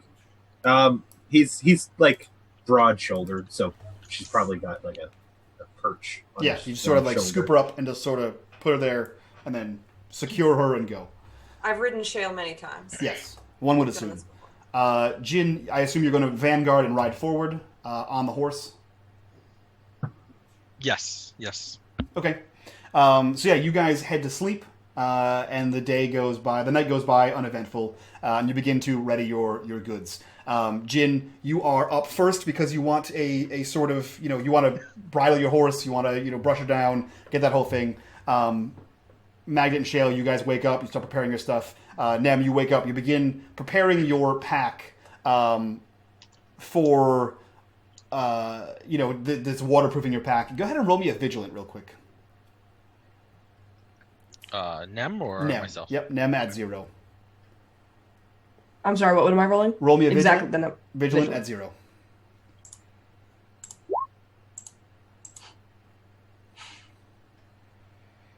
Okay.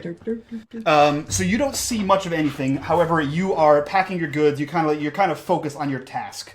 You begin packing your goods, and you wrap the tarp around your pack. You cinch it down. You have your shoes off. You've rolled up your stuff. Where's your bow? She would put it around her neck, Sort so of it was strap it just over? crossed. Yeah. Yep. And you sling your backpack ready to go. And what you notice is you don't feel a familiar warmth emanating from your pack. Can she search for it? You may. You What am I don't- rolling? You don't find it. It is not in your pack. So between her sleeping and waking up, it's gone. Mm-hmm. In a tree. Mm-hmm. Oh, you didn't say you were in a tree, but... She always sleeps in a tree. Okay. You can assume that she's always sleeping in a tree if Sure. there's one nearby. Gotcha. Okay. Yeah, you're primarily in plains right now, and you're about to cross a river, so there is no tree nearby. But yes, there appears to be something missing from your pack. She's going to go meet up with the group and ask if they have seen it. Sure. So you find the group. They're pretty easy to find. You can't miss Shale. He's enormous. And Jhin is probably just mounted Shiva and is about to leave when you approach them all. Okay. She'll walk up to the group and just say, "You guys ready to cross this river?" Yeah, yes, I think so. He looks down from his horse, as ready as I imagine we'll ever be. Fair enough. I seem to be missing something that was in my pack while I was sleeping. If you guys can keep an eye out, it's a small gem. It's probably not worth anything, but it belonged to my family. You can't miss it. It's quite warm to the touch, no matter the temperature. Okay. You could just keep an eye out. Color? Is it a color? What color is it? It's a jade color. Jade color. And you're sure that it didn't fall out? It was definitely with you before we left? It never leaves my side. Okay. Yeah. I will definitely keep an eye out. Shale and I, for sure. We'll make sure. Thank We'll you. try and help you find it. Without a word, Jhin actually kind of rounds back on the group of the rest of the travelers, and he starts kind of trying to eye anyone who might look not so what's the word, above board. Profiling all of the people. Yep. He's profiling every goddamn commoner. Nem's doing the same thing, but in a less judgy manner, more of does anyone look extra warm? Is anyone? And I'll look at Shale quietly because he's always observing everything and just ask him, did you see anything? Did you notice anything? Maybe.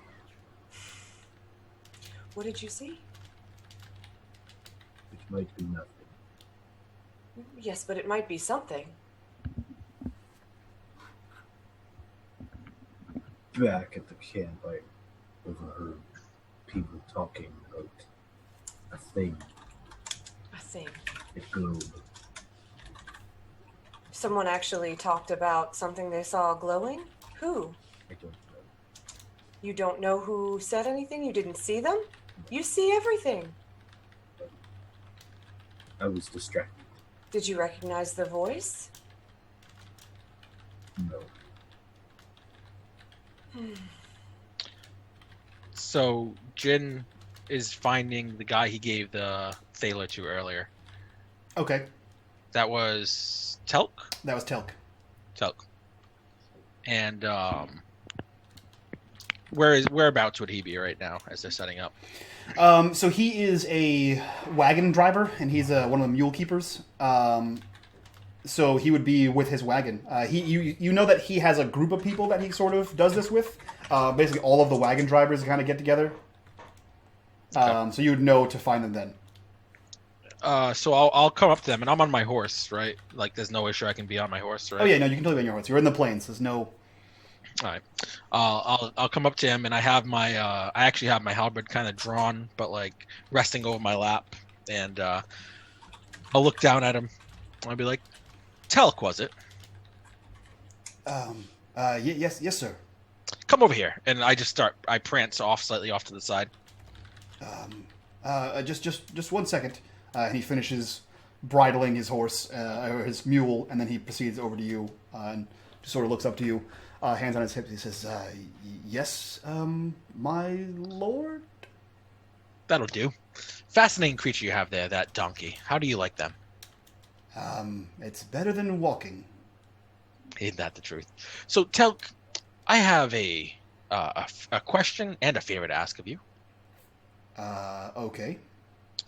The men that are employed in this trip, how trustworthy is the standard lot of them? Do they all get in just by being able to bloody a man, or is there any other criterion? I haven't bloodied anyone, if that's what you're asking. So there are men here that are professionals, is that true? Yes, I am a wagon master. I take care of the horses, and you're a good one, aren't you? I would assume so. I made the cut for the caravan, yes. And you're an honest one? I also would assume so, yes. That's good to know, Telk. I don't want to be disappointed, and there may be a thief amongst our ranks. He stole a bauble of sorts. What? Yes, a green bauble. So, do me a favor. If you find it, I will handsomely reward you, and, well, if I happen to know that anyone's privy to that information and is hiding it, I won't be shy in causing them pain. We don't treat thieves well in the Harengol family. My grandfather, Marshal Harengol, doesn't treat thieves well. So just please keep an eye out, and we'll reward you if you come with any proper information. Roll persuasion +5. Is +5 bad for me or good for me? It's good for you. So what the plus and minus do, right, is so if your persuasion is a 10, +5 makes it a 15, and you have to roll less than 15. If it's a minus, it makes it lower than what your number is. You got to roll even lower. All right, so persuasion +5, or just 5, not +5. Yeah, just 5. Yep. So he looks to you and he says, Harengol, you said. Yes. The one and only. Yes. Keller is missing. I woke up and he was gone. I was going to. I assumed that he, had just gone off for to relieve himself. But it's been about an hour and I haven't seen him. He mentioned something just in passing that there was some kind of tower hideout in the area before we reached Iblis. Maybe he's gone to see if there's something there. I'm not sure.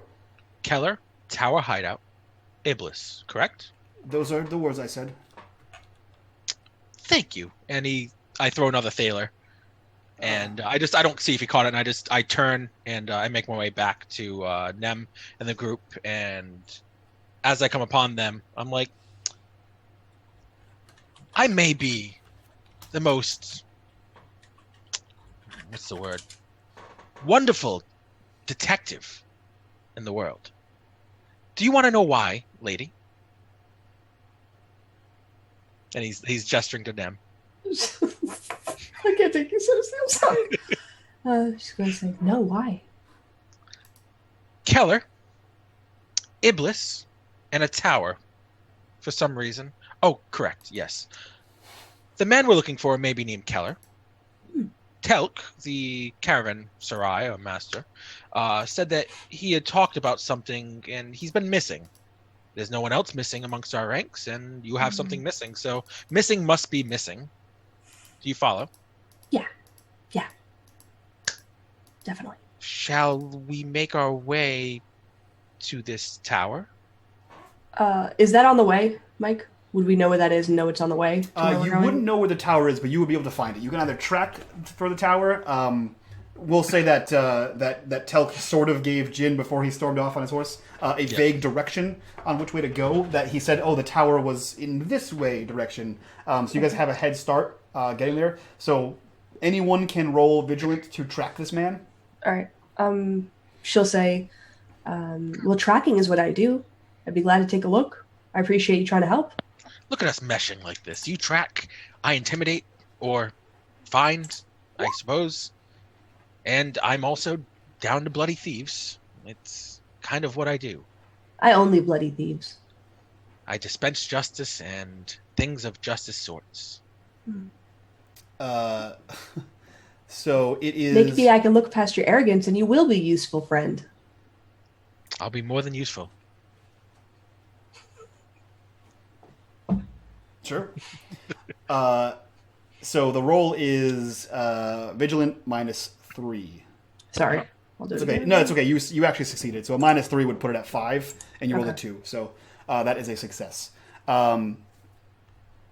Yeah. So you are able to find the tracks, and you get to an area. So you're able to find the tracks, and eventually you see a very overgrown footpath. This path kind of leads. If you're looking at the map, it sort of leads over in this way area here. So you find this path, you follow it down, and you see like it almost opens up into the forest like a small clearing. And at the mouth of the river, you see this tower, and the tower has a small water wheel on the tower, but the tower is rather decrepit. And you see there's like a few fallen logs in this like sort of open berthing in this open clearing in the woods. You see this tower standing here. How do the four of you proceed? Nem will take the lead, look around with her, draw her bow, and look around and just shrug and start walking up quietly. Okay, Nem, I need a vigilant -3. It's really annoying that you have to click in it again to be able to change it. Cool. So Is that a crit in this game, that technically? is technically like a crit in this game, yeah. Okay. There aren't really crits or fails in this game, just successes and fails. But you do see that there is a crude trap, sort of disguised as like a bramble over the top of it. But there is essentially a bear trap that was trying to catch anyone walking up here off guard. You see it. You identify it with your keen eye, and it is easily avoidable. And you sort of point it out to everybody, and you can make your way across. You could spring the trap if you want. You can disarm the trap if you'd like. Or you can just leave the trap where it is and proceed. Can I quietly disarm it? Or no? Because she's trying to be stealthy right now a little bit. Yeah. If you're trying If not, she'll just show them and she'll just keep going. Yeah, so you can. It would be a challenge. It would be you'd have to roll for it to see if you are able to do it quietly. But you can do it. What would I roll for that? It would be a discreet -5. Well, then no. Okay. In that case, you see it, identify it, you point it out to everybody, and you proceed. Now, you are all quietly walking towards this tower. Are you all quietly walking? Are you on horseback, Jhin? Sorry. Yeah, I'm on horseback. Okay. I'm horseback, halberd kind of perched over my shoulder, devil may care, just strolling at whatever pace the group sets towards the tower. Okay. If there's an open field, he's going through it. It's an open clearing in the woods, and you are on horseback. So everyone who's trying to be stealthy, I need a discreet -5, except for Jhin. If you're trying to be stealthy, it's a discreet -7 because you're on a horse. Nope. If not, you guys can run guns a-blazing. Quiet isn't really. Yeah, hard, so- I think Nem is probably ahead of us being quiet, and we are maybe not as much. That's I mean, fair. I'm traveling with a 7-foot ogre. He Yes. doesn't Oh my go gosh. well. Yeah, he doesn't quiet anything. Okay, so you guys you proceed, you identify the trap, you proceed past it. Everything seems to be going smoothly until you hear, Nem, with your keen eyes and ears, you hear, swing! And a second later, a bolt of a crossbow appears in the ground before you. And then you can hear the click, click, click, click, click, click, click of someone winding a crossbow back up. And you hear, what are you doing? Get out of here! Get out of here! I'll shoot you down where you stand. That's it. I heard you may have something that belongs to me. It belongs to me now. Get out of here. Okay, then I'll kill you. And she's gonna slowly, nicely and get ready to shoot him. Okay. That is fine. Normally she wouldn't just kill people, but this is like the only thing she cares about on her. Jhin will kind of say aloud if possible. Yep. Thieving is punishable by death in these lands, as instated by the Queen, the Duke, and my grandfather, Marshal Harengol. This is your one and only chance to leave with your life. If you come, return the item to us, confess your crimes. I'm sure we can get your sentence commuted, or your head. And he whispers at the end of that. Okay. Yeah, he doesn't seem to respond in a positive manner to you. In fact, whoever is in front, roll me defense. Me, thanks. I would say, would you ride out in front, Jhin? I would say I'm up there. Yeah, Okay. There would be no reason for me not to be. And you're a big shouting man. Yep. So roll me defense minus nothing. Defense. Roll me defense. Just defense. Yep. All right. I get a -3, but that's already put in my impede. Yep. Okay. Fortunately, you have armor, so you take 1 less damage. He deals 5 damage to you, minus the 1, you take 4 damage. And that goes off my toughness, right? Yes, it goes off your toughness. He says, the sunstone is mine. It's not yours. Twing! And he fires into your arm. Prios, blast it. Ugh. And he just, so where is he right now on the tower? So there's a tower, and he is shooting you out of a window of the tower. You can tell by the size of the tower, there's probably 2 to 3 floors in it, and he appears to be higher up in the tower. I'm going to come in there and skewer you, you little piece of... And he just charges forward on his horse. Okay. So you charge forward. We'll use that as your free action for your polearm thing, Okay. and then we'll go into quick. Nem, you had a question? No, she was already going to shoot, but yeah. Okay. I'll Well, yeah, it goes in order of quickness. Unfortunately, I think you have the lowest quick, or you have the lowest. Yeah, she wasn't going to let him. She was just going to, but that's fine. Yeah. So Mahdga and Shale, you have an opportunity to act. You see Jhin running forward. You saw Jhin took an arrow to the shoulder, sunk in through his armor. How far away are we from him? You can get to the end of the you can get to the tower in 1 movement. Okay. Yeah. So Shale and I will start heading towards the tower. Okay. Use our finger. And then Nem, are you going to head towards the tower, or are you going to try to shoot him through this window? She'll try to. Can I climb up the tower on the side a little bit to be able to get a better angle somehow? Is there anywhere I can get a tree nearby, anything that'll help my angle on him? You could recede from the clearing and climb a tree and shoot him, but it's a open clearing and the tower is on the water, so there's not a lot of trees right next to the tower itself. Can I try to get in there without him noticing? While he's shooting at them, just go climb another window, get in, and get behind him? Yeah, you can move. So you can move to the tower as a move action, and then you can use your action to move again. And I'll let you roll discreet to see if you can do it quietly under the... there's a giant troll, a giant ogre running towards them as a man on a horse. So it would be... I'll say he's a little bit distracted, so it'll be like a discreet -3. Yeah, I mean there is an ogre charging towards. Yeah. Still failure. Right. So that would be the equivalent of a nat 1 in this game. But yes, you begin stealthing, or you try to stealth under the auspices of a giant ogre running towards him. But you are in an open field, so you just quickly move to the end of the tower. If you'd like to get to the bottom of the tower and expend your action and move up the tower as quick as possible, you can do that. Can she see him from here, or is she now next to the tower and You're like now can't? you're now next to the tower, and he's Okay, so she's going to try to climb up in a window next to him, and just shoot into it. If is there more than one in that room? More than one window. You see one where you are, but I'm sure if you walk around the tower, you can kind of see one. So you're gonna try to scale the tower. Yeah. Okay. Is that accurate? No, it would be strong. You're climbing it by hand. Okay. Yeah, you're using your arm strength and leg strength to climb a tower. Any disadvantage? Nope. The tower's not trying to kill you. I mean, it might be. This one's not. Yeah, so you begin climbing, and it's a rock face. So the difficulty is you're trying to find handholds. It's an older tower, so there's a few like holes you can literally put your hand in, but there's not like, a lot of hand grooves for you to actually climb up into.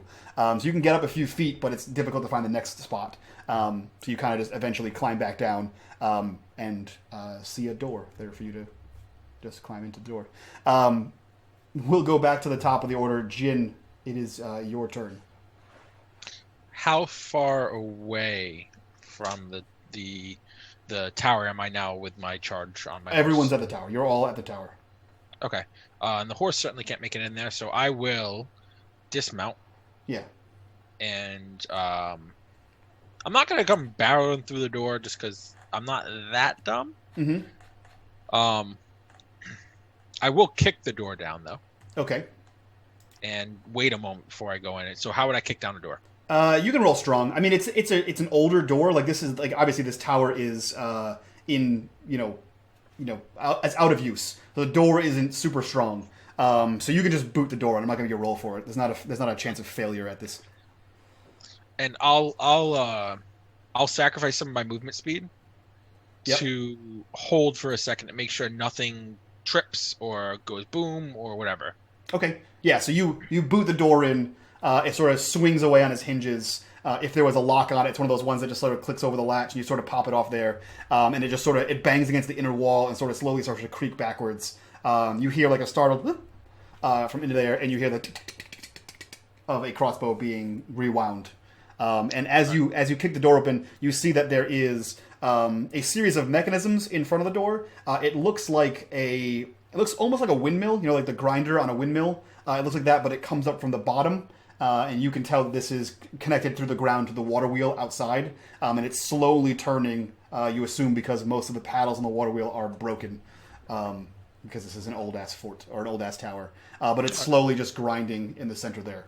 And you see a ladder that leads up.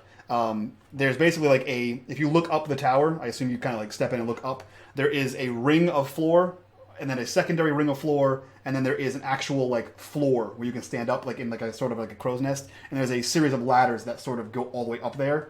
So you can see you can get up through the middle like a donut, and then you climb all the way up to the top floor itself where he's shooting. Only ladders allow me to climb, right? Yes, or you could try to manhandle the wall itself and climb up there.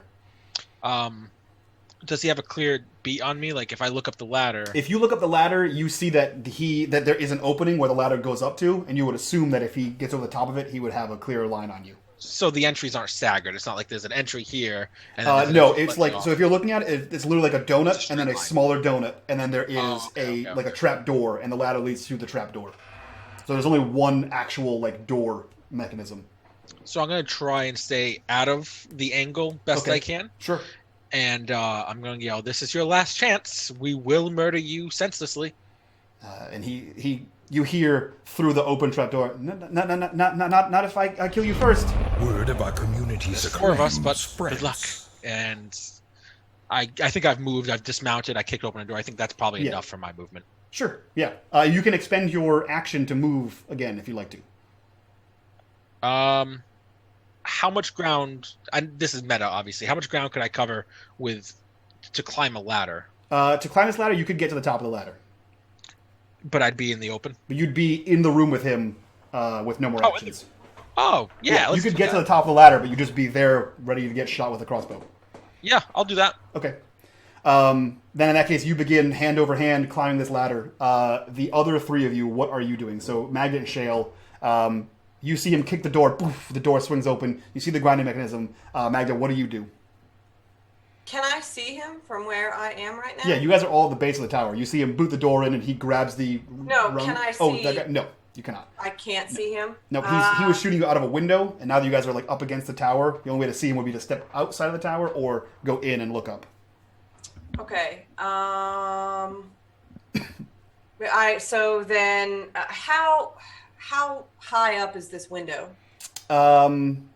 Maybe like 20, 25 feet. Okay. And looking inside the door that just got kicked open, it's just tower. It's just tower and the ladder and the grinding mechanism. Okay. So if I look up, we just see Jhin heading up the ladder. You just see Jin's plated metal ass climb up the ladder. Then I'll have Shale start up the ladder first. And head up behind him. I mean, there's not really much else that we can do. Stay behind. Okay, I'll stay. No, just behind him. Yeah. Oh, Meat shield. He'll probably get up there and kind of, can he fit be a through the ladder? presence. Oh yeah, can he actually go through the ladder? Sure, he can. He's I mean, only it's a 7 castle. feet It is. tall so Yeah, far. it's not like a cave. It's a big tower. No, it's like a windmill. So it's a water mill. So it's a ladder. It's a wooden ladder. It's not like a steel ladder. If you want to try to climb up the ladder, you can. You'll have to roll something. Is it cunning? Is it cunning? It's cunning, right? Cunning. Is it cunning? You know what? I will let you roll cunning at a -3 because you look in here and you see that you're smart enough to see that this ladder is rickety. It's like older, and you can see that Jhin is on it and it's swaying as he's climbing up it. And you know that you weigh, well, you assume, if you know your numbers, that you weigh a great deal more than him. So I will let you roll cunning. If you succeed at a cunning -3, you can figure out where to place your feet and hands in a way that's not going to shatter this ladder under your I weight. like it. I'll drop it to a -2 with my +1 from retweets. Okay.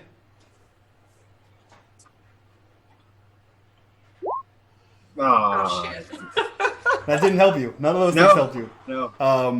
So I will say that you begin to climb the ladder. You sort of get there, and you're like, okay, she'll have this. And you grab the rungs, and you're 7 feet tall. Okay, so you grab at about 6 feet tall, and you put your foot on, and you begin to reach up, and where your hands are just splinters, and you fall a foot to the ground, holding the ladder.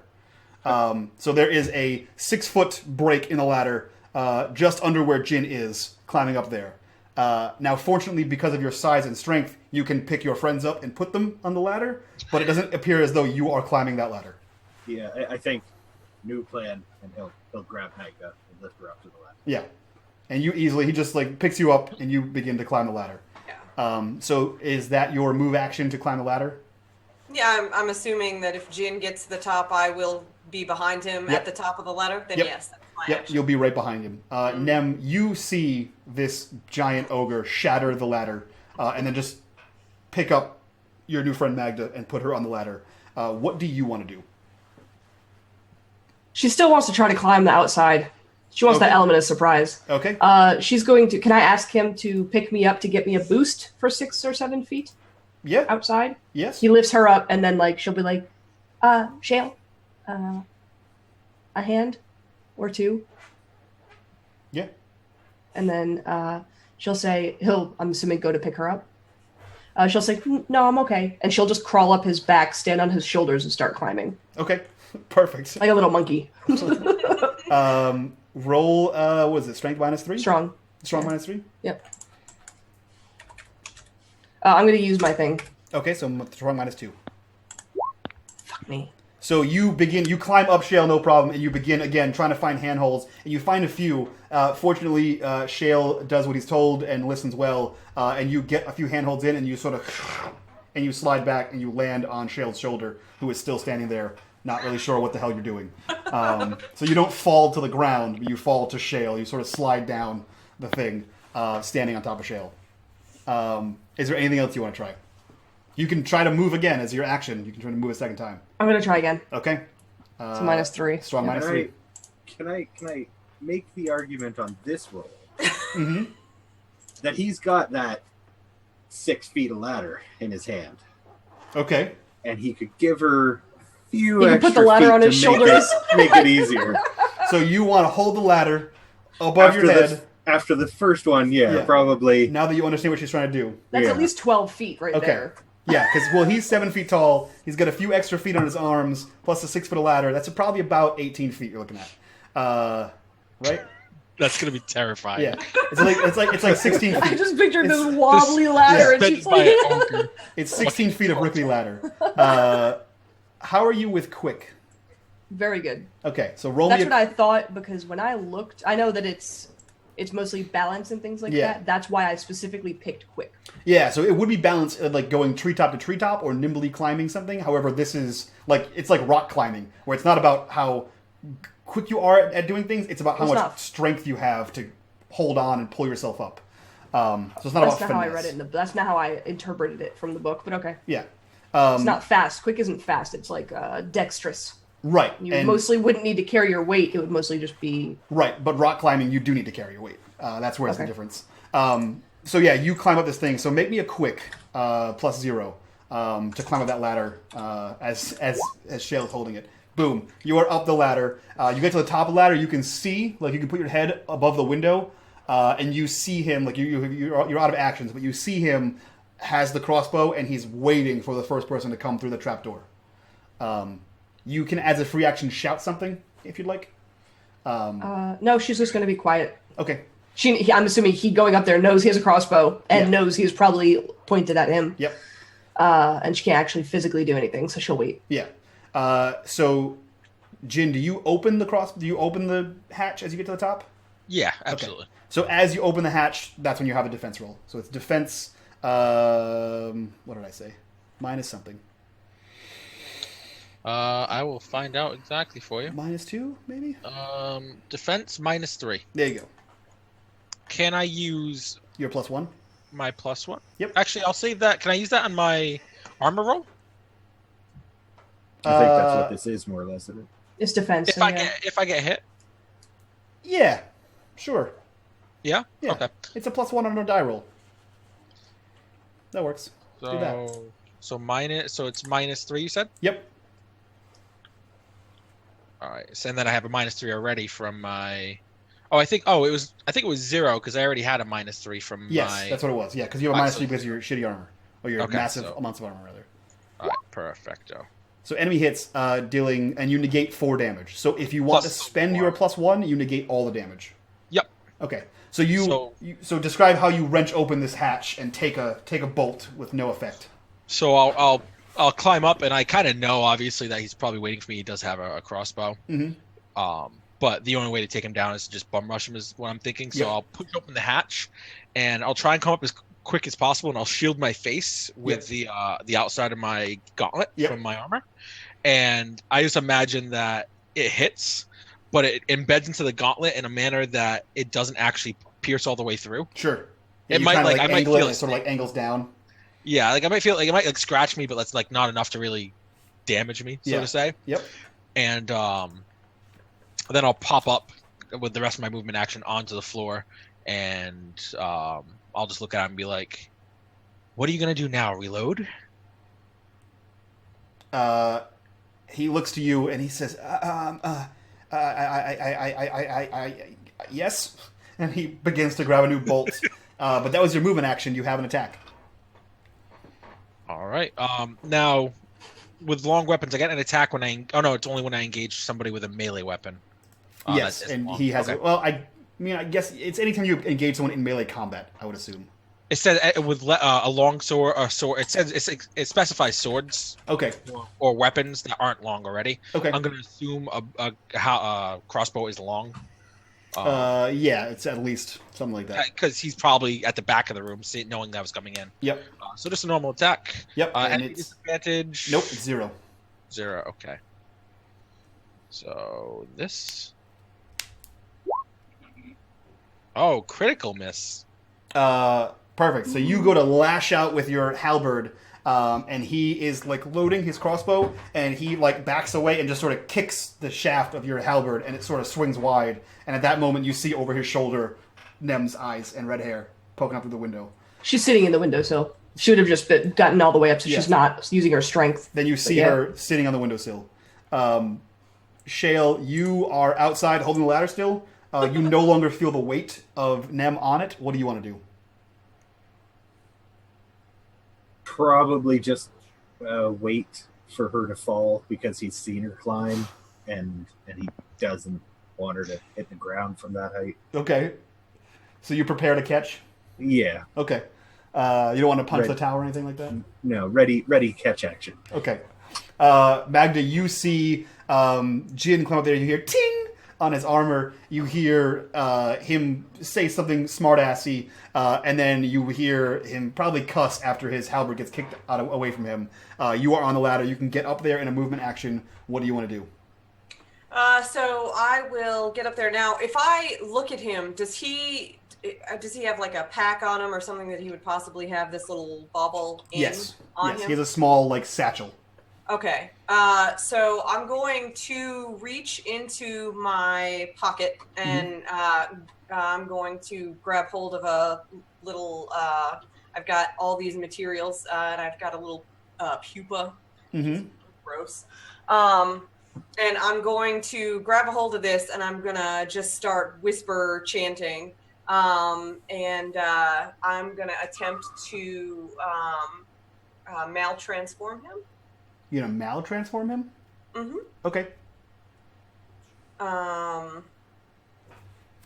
So to be clear, when you maltransform someone, they just all of their shit turns into an animal. His pack would turn into an animal. Like as well? think like Mad Eye Moody when he turns him into a ferret. He just magically his whole thing. So all of the belongings as well. Mm-hmm. Well, then I'm not going to do that. Yeah. That seems silly. That's why I wanted to warn you. I knew that's what you were trying to do. Yeah, unless it specifies otherwise, which it doesn't. You just the whole thing. Do I want to do the other thing? I'm going to. Oh boy! All right. So then, instead of the pupa, I'm gonna reach into. Boy, I'm gonna grab a handful of larvae and do the same chant. And roll. What's the disadvantage? Or anything? Zero? Oh boy. So I'm gonna cast larva boil on him. And so with a success, do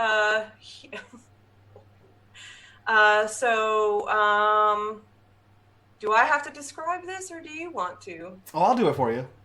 I knew it. No, make her do it. Make her do it. So first, I need Nem to roll me a quick +5. Actually, quick +5 puts you at 20. You succeed. Hold on, I'm gonna roll it anyway because Okay. it's fun. Roll quick 5. You added the actual plus sign. The plus sign for some reason cancels each other out. So you dart. Do you want to go inside or outside? The tower. Do you want to go inside or outside? In. Okay. So you dart inside as you see this man who's quickly winding a crossbow in the face of a halberd. You see your new friend Mahdga, to sort of pop up, reach into a pack, pull out bugs, and then start whispering to them. You see this guy scream out in pain as he throws his crossbow to the ground, like basically at Jin's feet. Jhin, you have this air of I'm awesome. You made him surrender despite missing your shot. And he immediately starts clawing at his flesh. And Nem and Jhin, you begin to see that under his skin are just writhing worm-like things wriggling up under his skin. And he's just scratching. Oh! What is this? What have you done to me, witch? As he's clawing at his skin, trying to tear his flesh off. And he is bumbling backwards over himself, and he bumps into the window where you were as you dart inside. It would have his stumbling would have knocked you out if you hadn't been quick enough. But you sort of dash inside, and he's just tearing pieces of clothes off. He's throwing his pack down. He's ripping at his shirt. He's just scratching and tearing at himself until he's basically just a quivering pile on the floor, just sort of scratching himself and crying as he is writhing in pain. because you hit his pain threshold, and he is down. Nem is going to walk over and yoink, take it back. Just take his little pouch or whatever he's got, and just kick him once. Sure. For fuck you. Sure. You kick him. It deals 1 damage. You boot him in the chest, and he's still writhing in pain. The kick doesn't seem to be effective against him because of the pain and agony he's in as bugs crawl around under his flesh. He's not having that. If you open the bag, you see that there is a small greenish stone that glows a little bit and is warm to the touch. You see that he has 3 Thaler in his pack. And if you look down at his side as he's twisting around, there's a perfectly fine crossbow, and he has 9 bolts or 8 bolts in the little tiny quiver, as he's writhing in pain on the ground. She will gather up all the stuff, the pouch, the crossbow in the other hand, and some bolts, and just kind of lumber over and give the crossbow to Mahdga. And say, that was amazing. That was really great. Thank you. This is what I was looking for. And she's going to look to Jhin and say, can I look at that? What? His wound. Jhin walks up and pulls the bolt for the crossbow, the one that didn't pierce him out, and hands it to Mahdga. You'll need that. And then looks at his shoulder. He's like, that one... What do you plan to do? Can I roll it to just start making it in front of him? Just like, whoop. Yeah. Was it cunning versus what? It is... I have to look up the thing. I think it's just a cunning roll. A cunning roll? Yeah. Yeah. Yep. So go ahead and make a cunning roll. +0. You succeed. So which of the 3 potions would you like to have? To help heal him. So an elixir, I believe? I have it open 1 second. Herbal cure, right? Herbal cure, yes. And because you have the medicus, the herbal cure heals 1d6 instead of 1, so go ahead and roll 1d6. To roll 1d6, just /R space. I actually put it into my... Oh, fucking cool. I think I did. Is that correct? No. That can't be right. So just in the chat box, /R space 1d6. There you go. So it heals you for 1. 1 of the 4 damage you took? I imagine she just scoops up a little bit and just kind of like... Just puts a little bit on, puts it back, and just... Yeah. Because there's like... So he's wearing armor, and it basically like... it got like right between the kink in his armor here. And so you see like a divot in where the bolt pierced through. Did you remove the bolt yet, Jhin? No, I was waiting to remove. So I'll remove the bolt and then let her and I'll lift up part of the plating on the near the pauldron, and just kind of like hold the bloody bolt in one hand and kind of hand it over to Mahdga with the crossbow. You'll need that one as well.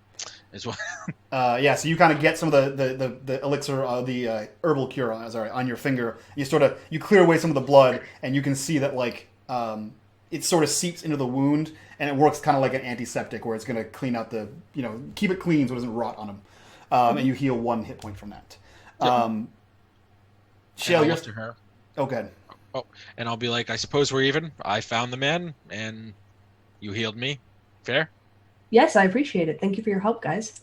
And she's going to walk over to the window. Shale. And she'll look at... she's going to try to climb back down and get onto the ladder and get down.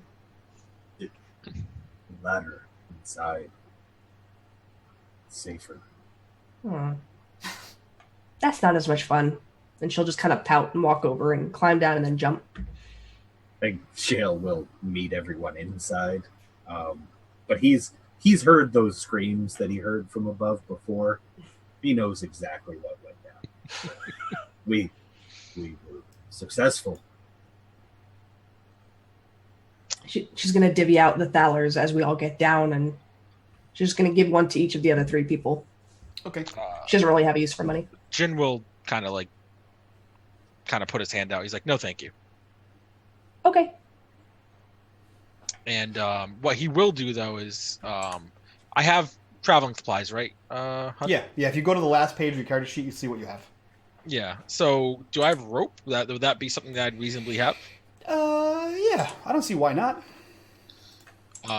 I am going to corral, tie this Keller, Yep. and once everyone's down, I'll call down to Shale. Shale, big man, catch this for me, and then he's just gonna drop the Keller down. Shale? I mean, I can't handle a ladder, but I could probably catch a guy, right? Yeah. What's your strong at? 15? Yeah. Yeah, you just catch the guy. Do you even try to catch him? Yeah. Yeah, you just sort of put your hand up and it only falls This- like 6 feet, and you lower it down. He heard it. This guy's been through enough. And so he's tied, and I'll make my way down either by calling down as much of the ladder as I can, then dropping, if possible. Mhm. I don't know if I need to make a roll for that. Nope, you can drop. No? You Okay. can you can fall successfily. Okay. And I'll take him and put him on the back of my horse then, Old West style. Okay, yeah, so you just sort of lay him across the horse. You guys seem to have retrieved your missing item. You have retrieved the thief, and you guys are all outside the tower. Nem, what are you doing? Are you sort of scouting? Are you just like paying attention out there? Yeah, she would be rubbing the stone and just looking around outside to make sure that everything's good. Okay, it feels warm to the touch. And go ahead and roll me a vigilant +1. While she's looking around, I'm gonna walk up to Jhin, because I've heard how he's been speaking to Shale and basically everyone else. Mm-hmm. I'm just gonna walk up and put a hand on his shoulder and say, "Listen, you did a wonderful job up there. The missed attack was the perfect opportunity for me to have time to concentrate and take him down. So, wonderful job. I really appreciate it." And then I'm going to walk back over to where Shale is and start, packing our stuff back up, getting ready to get away from the tower. And he'll say, thank you. Your scary, spooky death maggot thing was sufficiently horrifying. It was. It was. So while you guys are having this exchange of pleasantries, Nem, you're out there, sort of, distracted. You get your stone. You're thankful you got it back. You're kind of watching Jhin do his horse thing, and you're kind of glancing around, and it takes you a little bit. You're like looking around here, watching everyone do stuff, and then on one of the times you turn your head back, you see that there is a figure moving into the clearing, followed by several more figures. And the first figure you see stops, and just like you see that it's a guy dressed in leathers. He looks across the field and says, "What are you doing here?" When I see the people coming, can I put the pouch in my shirt? Yeah, you can put it wherever Okay. you want. You can stow I it. don't know if they're coming here for it and they're not getting it. So she's just... Can I mount? Sure. God damn it. Sorry.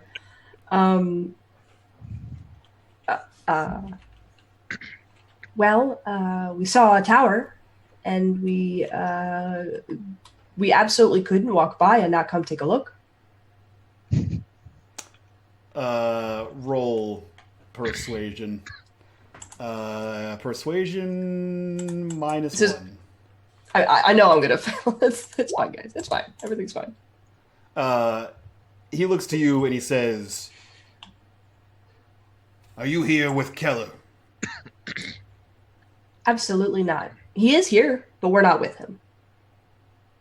Am I in sight of this right now? Yeah.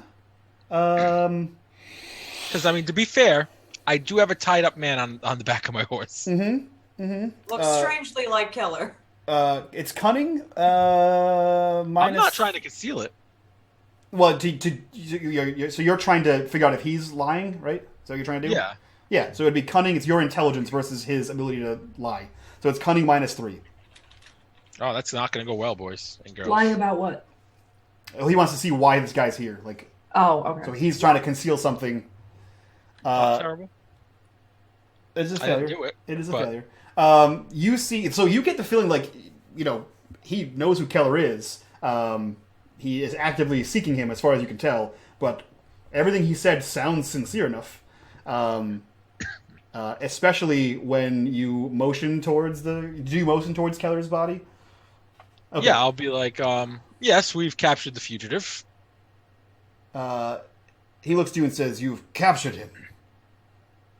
That's what you do with thieves nowadays. Hmm. Why are you so interested? That is unfortunate for you. Lay down your arms. Leave Keller. Leave his goods. And you may leave this clearing alive. And as he says that, 4 more people step out of the woods. A knight of the Harengol family does not lay down his arms against common brigands. You will regret this. The undead Malrougon will find you and chop you to pieces. Not even death could beat him. You think you are a match for Malrougon, Master of Death, young Harengol? Jhin Harengol, grandson to Marshal Harengol, is a match for anyone. Even your little spooky bone man. Roll me cunning. Just a flat cunning. Balls. You know what? Mahdga, roll me cunning. My career deck.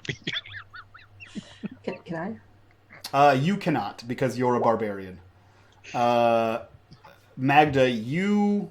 Right? You're of Ambrian descent, right? Still? Mm-hmm. Okay. So you recognize, when they're having their measuring contest here, you recognize the name Rogan, although it's a very vague, far-off reference.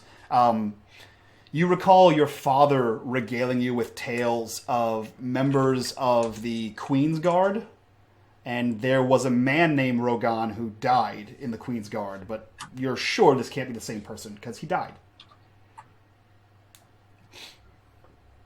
People are the worst. So yeah, you the name rings a bell, but beyond that, nothing really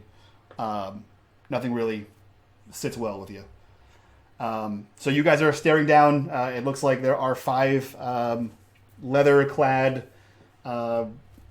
brigands, as far as you can tell. What do you guys want to do?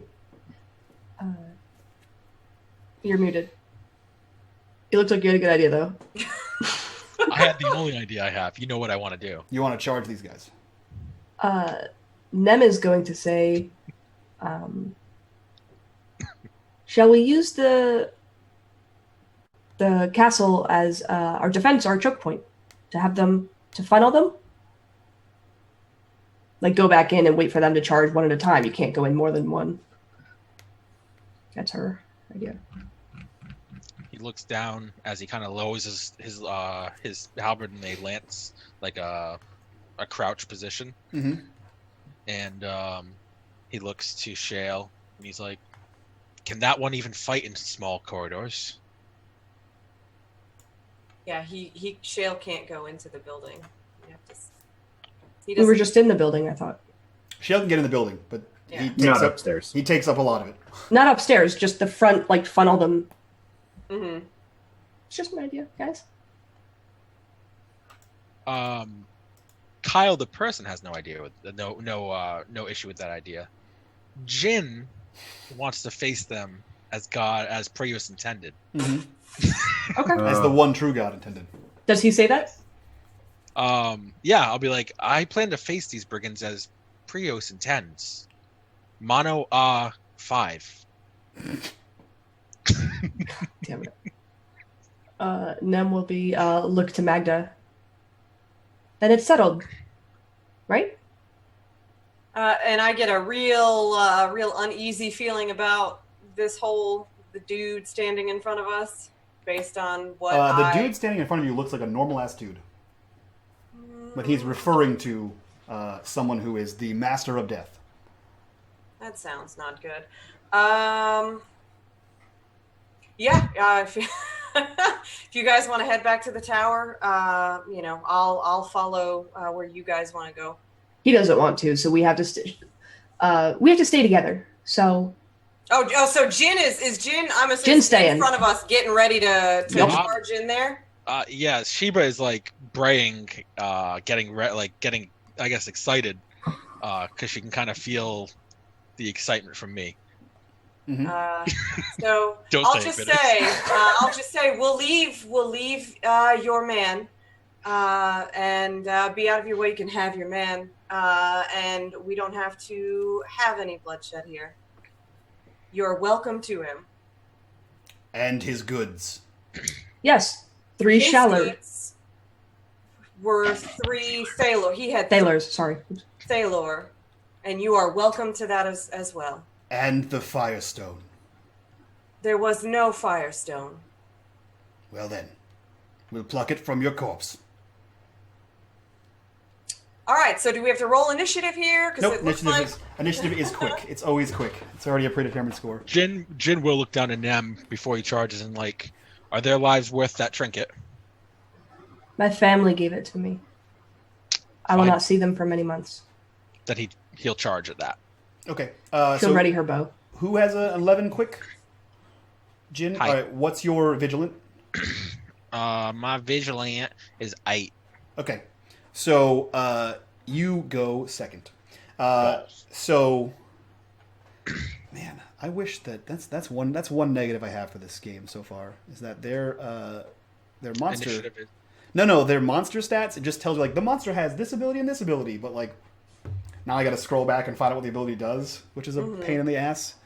Yeah, give me 1 second, guys. Could you make like a master list of like certain keywords that you run across? Yeah, I'm going to have to do that, but I didn't that. realize it until like we started going through monsters, and I was like, well, that's annoying.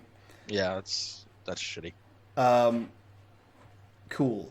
So, what you see is there's a line of 5 guys. There's 1 guy and then 4 guys all readying various things. Right now they're readying crossbows because you guys are at a distance. Like I assume Nem is readying her bow as well. And then out from the line of the forest back there, you see a man in similar armor to what Jhin is wearing, or at least similar quality-looking armor. Not plate. He has nice chainmail.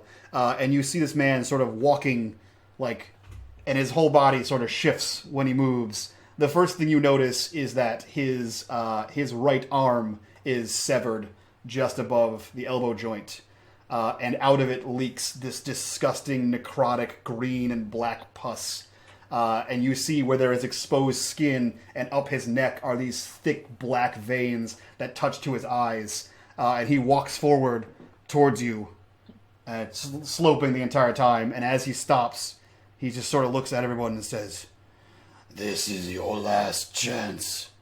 Leave the Firestone and be on with your lives." Return the slab. I suffer my good. And then he raises a hand. He raises a hand towards Jhin, who is preparing to charge. And he says, "Oh, suffer my wrath." And Jhin, you are cursed. Oh, wonderful.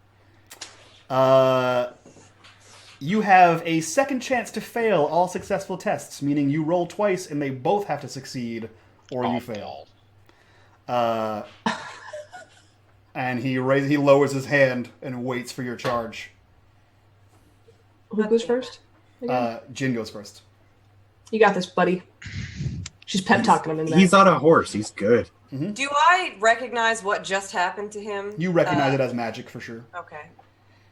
But I don't, because I'm not really magic. If you're not versed in magic, especially not in witchcraft, which you likely wouldn't be, Nem, you might have seen this before. I mean, all the clans have witches. It's not often you see them in combat, so you might not have seen offensive magic like this. She wouldn't know what it was, but she would know it's a curse. Yeah. And Shale, same for you, most likely. How far away is the biggin? You can. So there is a line of 5 people in front of him, and he's about 5 feet past them. If you charge through, does your charge through incur attack of opportunity? No. That's actually so. my ability, my adept equestrian Mhm. allows me to. I get plus 1d6 damage when my mount moves prior to attack. Yep. And I can use parts of my move action before and after, Mhm. and I am able to perform a melee without being locked into melee combat. They can only retaliate by using reactions. Right. So if you charge through, if you break the line of people, they will attack you, but you can attack the other guy. Really? Yes. Yeah. So they're attack opportunity is a reaction. Defense is a reaction. Attack opportunity is a reaction. So if you charge through them, like one or two of them will get a swipe at you. Can I hit like a flank, like on the left, so I don't get that? Yeah. Yep. All right. So that's then I'm not going to break the line. Yep. You're just gonna sort of go around. Yeah, I'll try and hit the flank. Yeah. So And I'll the equestrian ability works kind of like a D&D 5e rogue's disengage, where you can kind of get in and get out. So like if you move up to the guy, attack, you can still move past him, and then you wouldn't attack opportunity. But if you're going to charge through a line of guys and then attack, that would incur the attack of opportunity from the guys you're just walking by. People that I'm not attacking. Right. Yeah. Yeah. It's the final guy you attack. You can then keep going and circle back around and swipe this guy and figure eight style him. Yep. So you kind of bend around and you're going to attack towards what you assume is Malrougon. Yeah, I'm going to try and hit the flank first, though, so I don't... I'm trying to pick off a guy as I get to the back line. Okay, cool. Yeah, so you're going to pick off the leftmost guy as you try to swing around. So that would be your attack at +0. And then I get a plus d6 extra damage. Yep. So you make your attack twice. Just click the attack button twice. 1 and... Oh. That's an attack critical hit. That's a critical hit. I have to and you got to hit it again, yep. You hit. And then can I add a plus d6? Yeah. What does critical hits do again in this? It adds damage. That's plus d6. Oh, it already did that. Okay. So 9, 10, 11, 12, plus 4 is 17. 17 16. damage. 16 damage. Holy I can't math. Shit. And I'm Please like, tell me you killed him. I'm using this like a lance. Yeah. Your halberd, like a lance. Yeah, because it has the pike at the end and then the... How do you skewer this robber? So I'll tap Sheba on the hindquarter, Mm-hmm. and we'll charge. We'll gain speed, and as I'm coming, I'll kind of drop it from slightly up to a pure couch, and just as I'm going by, I'll do just like I used to practice as a jouster. I'll move it left and right, and then I'll drop it right in him and just pierce him right in the chest. It'll go right. I guess, am I killing him? Yeah. Oh yeah, you kill this guy. It'll pierce him, but it doesn't go all the way through, because the axe head actually stops that. Like it impales him on the top of the axe head as well as the pike at the top. Mm-hmm. And you can see me kind of lean back with the force because I just took on a 150, 200-pound guy. Yep. And as I continue my move action, I'll bring the pike off to the side and let him just slough off the tip of the lance. We'll call it a lance for now. Gross. That's awesome. Okay. Cool. So then Shale and Mahdga. Oh no, I'm sorry. Let me just double check real quick, because it might be the robbers. Where did my button go? Shale and Mahdga, your quick is both 10. Yes. Who has a vigilant 11? Anyone have 11 or higher? Okay, so the robbers attack. The one you sliced down is super dead. The next closest one, he throws his crossbow down and he immediately pulls out a spear, and he's going to stab at you up on your horse, Jhin.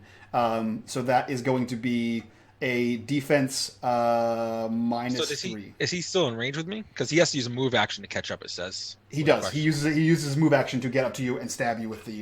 He uses his move action and his action to stab. Okay. So he's going to get up to you, grab that spear that he has, and he's going to attempt to stab at you. Yep. So it would be a defense -3. Defense -3. All right. So, and I added another -3 to it, right? Yes. Okay. Yeah, because his accurate is a 13, and then you have an impeding from your armor. Okay. So basically, just so the way these attacks work, it's anything above 10, it takes off of mine. Yes. Yeah, because you're rolling for it. So if they have higher than a 10, it's minus whatever they have. If they have lower than a 10, it's plus whatever they have. So okay, so a 14 would be -4 on my end, plus minus my impeding. Yes. Yep. Cool. I just want to make sure I understand it fully. All right, cool. Yeah, so the way armor kind of works is you will likely get hit more often because you're wearing armor because it slows you down, but I negate damage. you negate 6 damage right now, and this guy only does 4 damage. So he hits you successfully, but it hits your armor. So your armor absorbs 6 of the 4 damage. So he glances off of you. He's trying to get a hold of you, but he's like ting off of your armor. The other 3 guys are going to fire 1 for each of you guys. So we'll do 1 for Nem. That's a defense -3.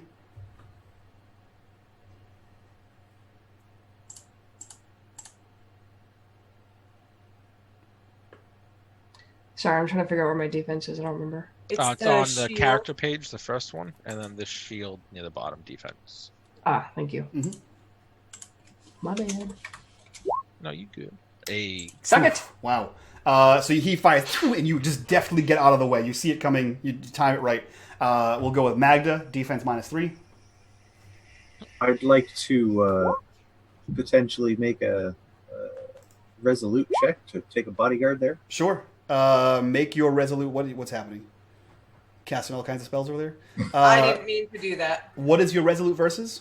It just says, with a successful resolute, the character may take blows directed against an ally. Then make resolute 0.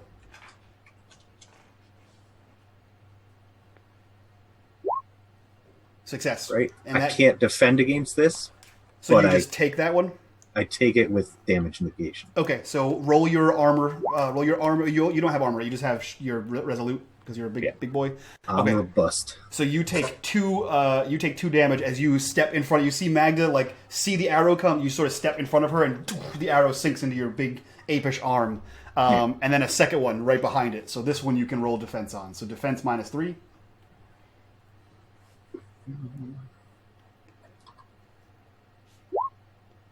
I'm pretty easy to hit. Okay, so you take 2 more damage, and then the one peppers into you.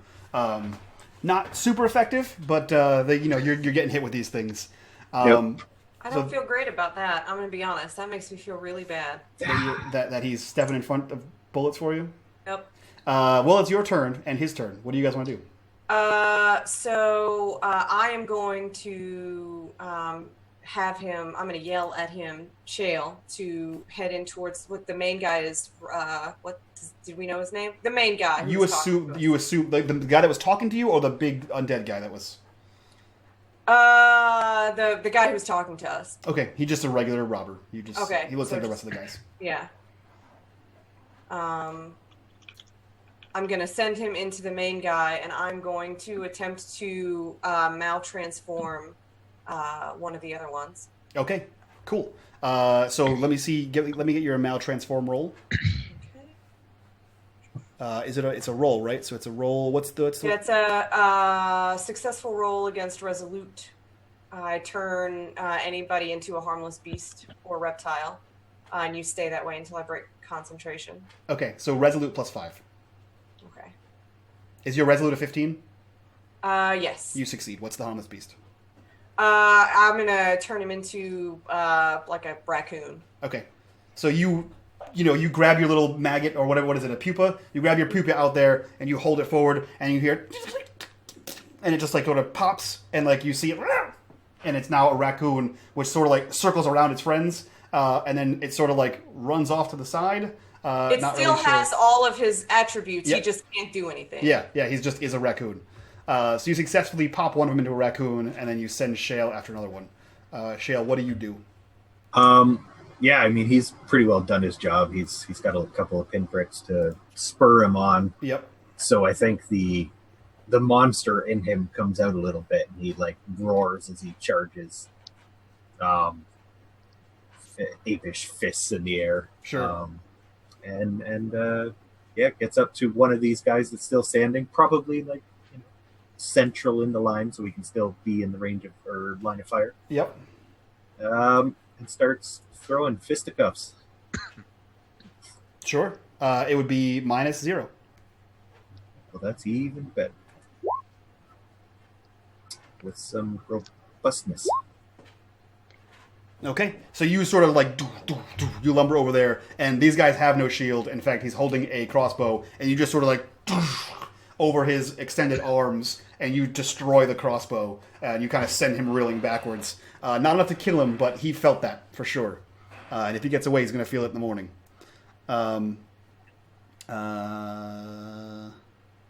Top of the order, right? Gross. Me. No, it's. I haven't gone yet. Oh. I don't like it when you say gross, though. Let's maybe. So I'm reading the abilities of the things, and undead.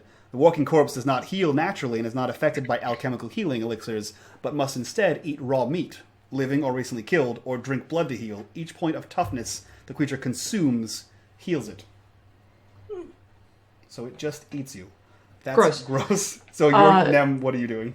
She's gonna shoot at that guy because fuck that. The one, the The zombie, the shambly gross guy. Sure. Because she's like, that's not natural. Okay. So it would be -1. And I'm. Hold on a second. Yep. So you just sort of, but there are several guys in the way, and then you see Shale kind of coming up there, and this guy seems to be focusing and moving towards Jhin, and you kind of it just goes shy of him. It is going to be his turn. Jhin, he is walking towards you, and the closer he gets, the more you see that he is wearing like chainmail.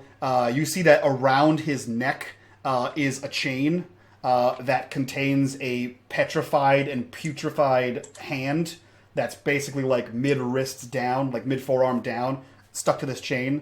And it looks pretty fucking gross. You would assume that it's that it might be his own arm that he's wearing.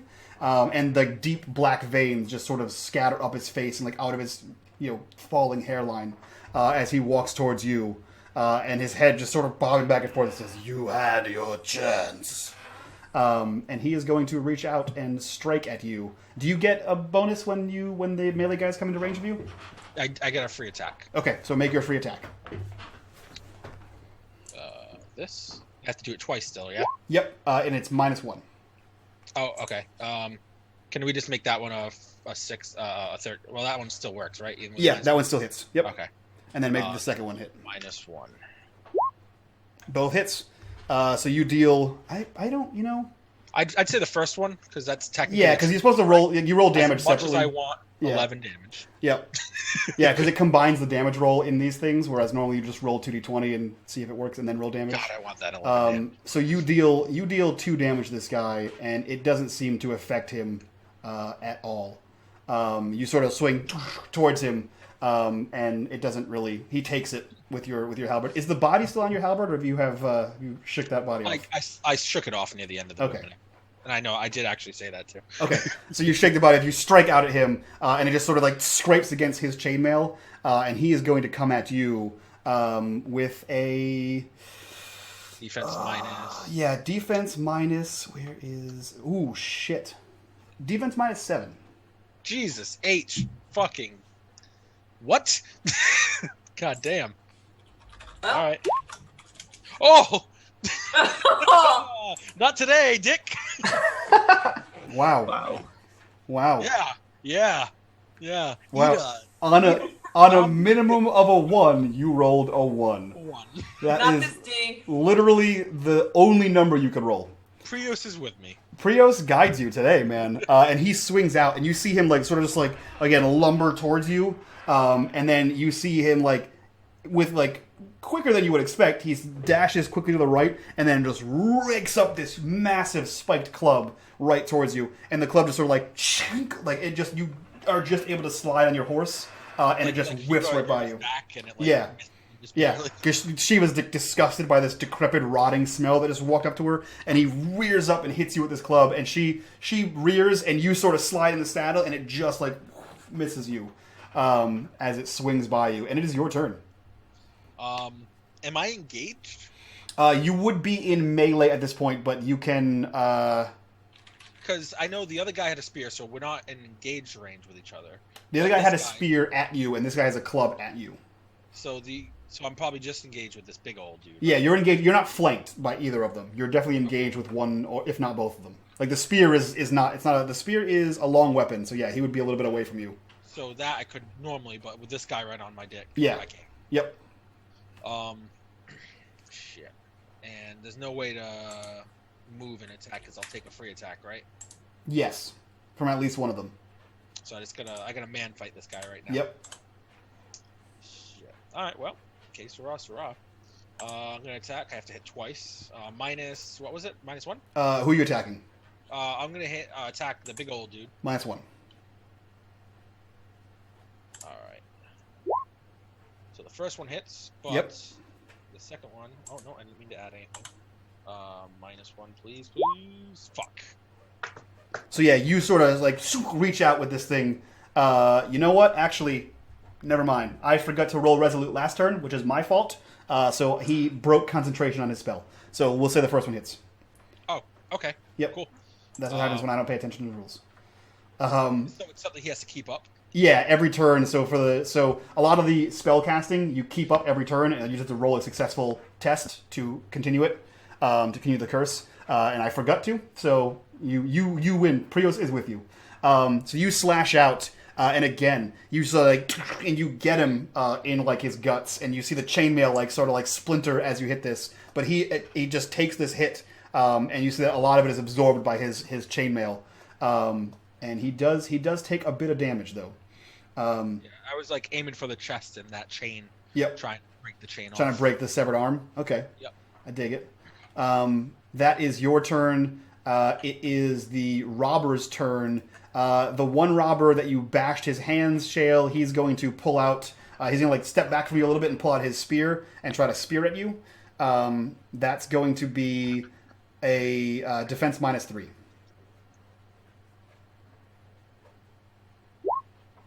He misses, so he like stumbles back, dropping his shattered crossbow. He grabs his spear, and he like now there's a giant ogre in his face, and he's just sort of stabbing up at you, and you just easily like knock it out of the way. The other two still have crossbow bolts out, so that's going to be a defense -3 from Nem and 1 from Mahdga. And I'd like the bodyguard again. Can you bodyguard if you're not directly next to a person? It doesn't actually specify. That was why I said I wanted to be in the line of fire still. Okay, then roll, what is it, Resolute? Resolute. Roll Resolute, and if you succeed, you step in front of the one going for Mahdga. No, You do not. So you go to step away, but this guy sort of chases after you with the spear, and it kind of draws your attention away as you see the two bolts go by. So Nem and Mahdga. You're muted. Sorry. -3, you said? -3? -3, Yeah. correct. Okay. Fuck. So Nem, that hits you, and why does it say Nem? You rolled bow.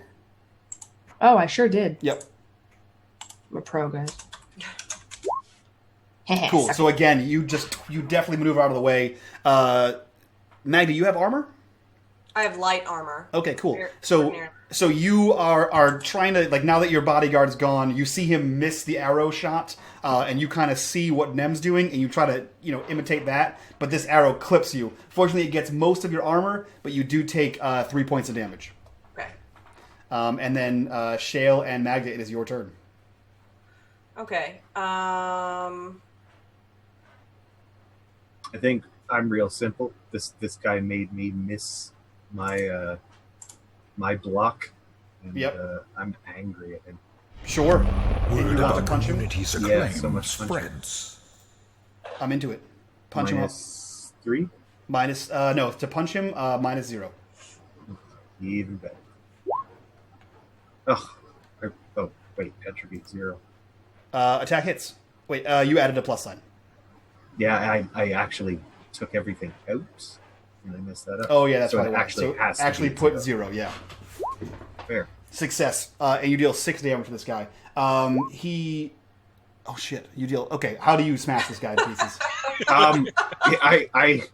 I think Shale hears Mahdga like cry out as the shot hits her, Mm-hmm. and this guy with his spear was just in the way, so he just like looks back and crushes him with a fist to the head before turning on the crossbow man. Can you do what Hulk did to Loki? Maybe to the crossbow guy. You guys are terrible. Mahdga, it is your turn. You just saw your enormous friend decimate what is now a corpse. I think I Smash his have head to roll Resolute to keep this one guy as a raccoon. Yep. So just roll Resolute. 0. Shit. So he's no longer a raccoon. Yep. So he sort of ran towards the back, so he's like a little bit behind Malrougon, and he pops up, confused as to where he is, what's happening, how he just became a raccoon. But you still have an action. Who's near me right now? There's No another one. cross. There's no one near me. No, you and Nem are still at the tower at range. Okay. How many crossbow guys are left? Oh, did you take your point of temporary corruption? Yes. Actually, you should have 2 now. Oh, yeah. You're right. What's your threshold? 8? 8. Okay. Just keep that in mind when you're casting spells. Yeah. There are the raccoon men. There is the one that shot you.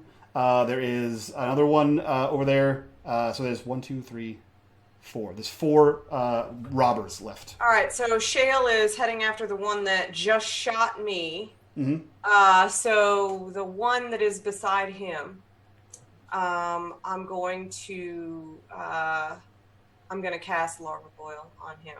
Okay. Is there a 0. Resolute 0. For the robbers, it's 0. So I definitely get him with the Larva Boil. Yep, that hits. And then it does, what was the damage? 1d6 It's damage? D4 at novice. Okay. Ignoring armor. So roll d4. Let's see.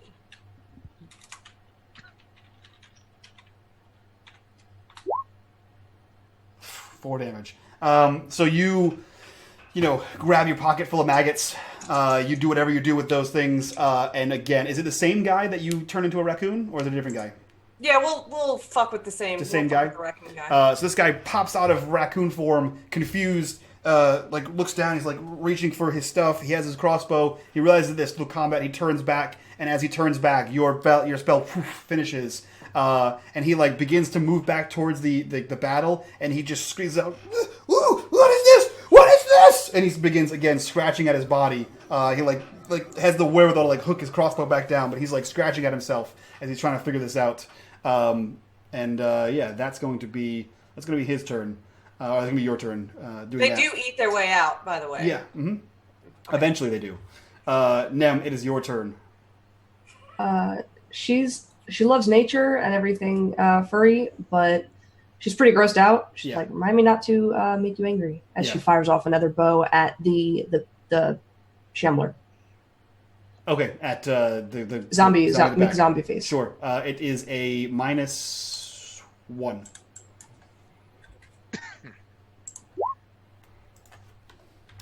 That hits. Cool. So you knock an arrow, set it flying, and this arrow just sort of spirals through the air while he's mid-combat engaged with Jhin, and just sort of sticks him right through the arm, and you can see it sink further than it should, right through his arm, and sort of sink into the chest. And Jhin, you see that he took a pretty deep arrow, but he still has that club, and he's still coming for you. He takes Jesus Christ, 9 damage. That's quite a bit. I'm an adept. D10. He takes 6 damage from that. We're ruining his life slowly but surely. You're ruining his own life, that's for sure. Reinvigorated by the fuckery that's happening right here, he's going to try to kill the horseman. Defense -7, Jhin. Jeez, I don't think it's gonna happen twice. You rolled two fucking critical successes on a 1. I just quit. All right, there you go. That's good though. You negate 8 damage, which is good because he only deals 6. So he just sort of clubs forward. And how do you dodge this? I don't really dodge. I take the brunt of it. So I grab the reins of Sheba, and I try to lean into it before he gains too much momentum on it. And I lean in with my halberd, and I hold it as a cross, as a brace. Yep. And I try to brace it forward. I push forward at the same time. Okay, yeah. So you knock his club back, basically. Yeah, one hand on the reins, the other one trying to swat it away best I can. Yeah. The Shale, the guy with the crossbow that you were moving towards to protect Mahdga, sees you moving towards him, throws his crossbow down, grabs his spear, and he's going to attack at you. Actually, I'm sorry, it's Jin's turn. Jhin, what do you do? Do you want to roll resolute on his turn? No, it's already done. Okay. It lasts until he fails, and my ineptitude equals a failure. I was gonna give you the chance. Nope. All right.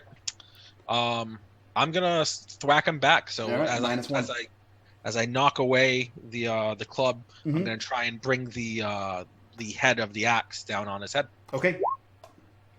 That is a successful hit.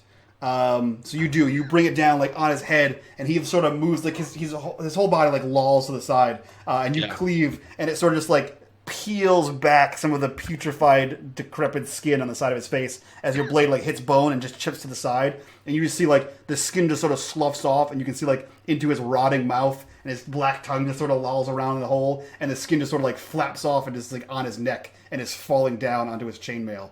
But like through the side of his like exposed teeth, he's like,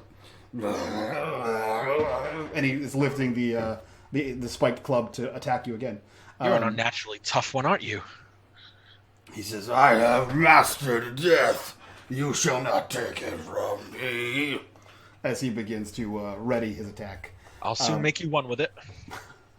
The robber throws down his crossbow and begins to charge you, Shale. Make me a defense -3. Enemy hits, 2 damage negated. Cool. So this guy, he charges towards you, seeing what you just did to his friend, and just boom hits you with his spear. You take 3 damage. I'm fine. Okay, I'm fine. you're good.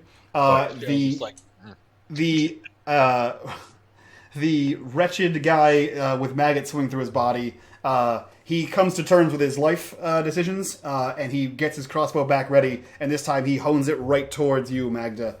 He wants to end this pain. Unfortunately, you are just one shy of his pain threshold, so he's not enabled to attack you, but he is going to attempt to, so defense -3. You are muted. I did a thing where I accidentally clicked off a roll 20. That's okay. So hold on. I'm coming back into the game now. Well done. Uh-huh. In the meantime, guys, if you want to retweet and help us, for the love of God, do it. Please. I know, right?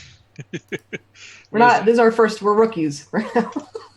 Okay. So what am I rolling for you? Defense -5. Minus. I'm sorry. Well, sorry. -3. -3.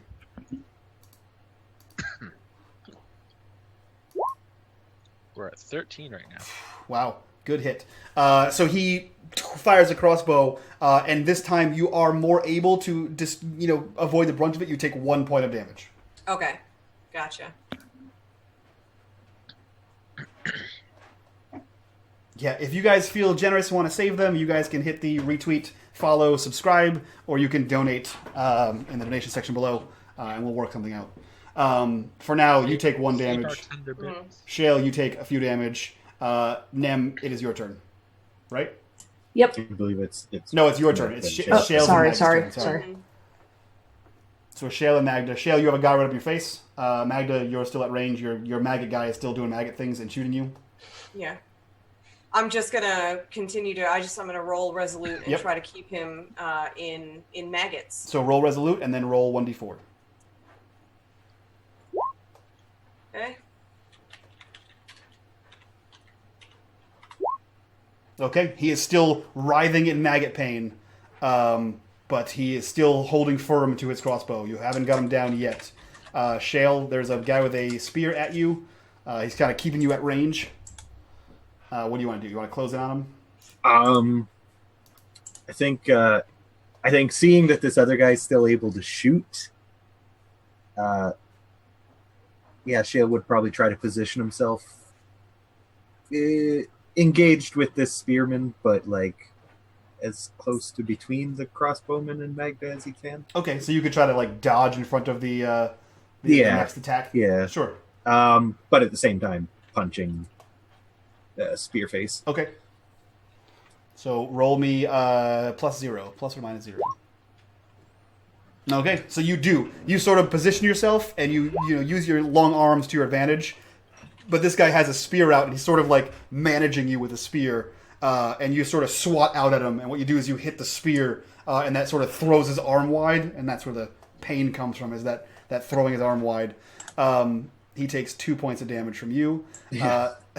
Unfortunate, but, Nem, you see that the maggot guy looks like he is... You see that, like... Actually, roll me a vigilant just for shits and giggles. You are standing there, you got your arrow, you're knocking your arrow, you're ready to fire, you're trying to pick your target, and you see that this guy holding the crossbow is holding it like shakily, and as you're looking to try to decide your target, you see things start to burst out of his neck, and you see like blood start to just wriggle down as like this thing just starts to wriggle out of his neck, and his hands are shaking, and you see another one just sort of burrow out of his neck like a bloat fly. So can I use that success to not notice any of that and just focus on this one guy who's already kind of gross? No, but like you I don't super notice it.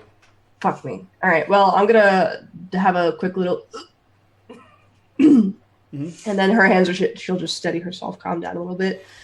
She's going to shoot again at the shambling guy. Okay. -1.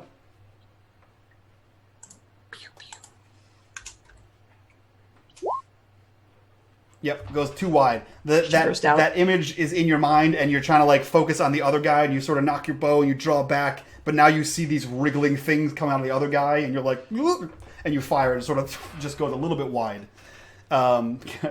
Roll to not notice the grossness. Back to the top of the order. It is Malrougon's turn. Kyle, -7. Oh, Jesus. All right.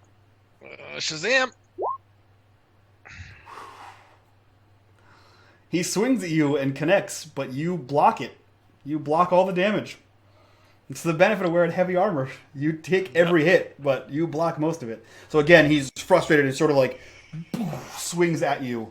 We're having a man fight over here. I just want you to know and understand, guys, that a mean DM would have killed Kyle's horse by now. Keep that in mind. No, it's impenetrable. It's a magic horse. Nope. If you touch Sheba... It sure isn't. What's that horse from that movie? If you touch Sheba, I'll touch your life. It's not that. Never-ending Snow. Kyle, I'm going to save Sheba. You know this. I'm going to save Sheba until it's a never-ending story, and you die in the Swamp of Sadness. The Swamp of Sorrow. Right? She's crying in the back, Artex. guys. She's preoccupied. Artex, yep. While you We die... Remembering a sad distant you're memory. just pulling the horse through the Swamp of Sorrows. Don't you fucking Artex, Sheba. Fucking totally going to happen. There's a place called the Sea of Thorns in the forest of Davokar. Bye-bye. So he connects with you, but you definitely maneuver both your armor and your halberd, and you take the blow, but in a way that it just penetrates armor, and you're fine. It is your turn. I'm going to have a moment and appreciate my horse. Mm-hmm. Silent moment. That's my move action. Okay. You stroke the mane as you realize what could have just happened. Yep. Ugh. my one true friend, and then I'm going to find renewed vigor and purpose and attack Malrougon, or what we imagine to be -1. Yep. How do you finish off Malrougon?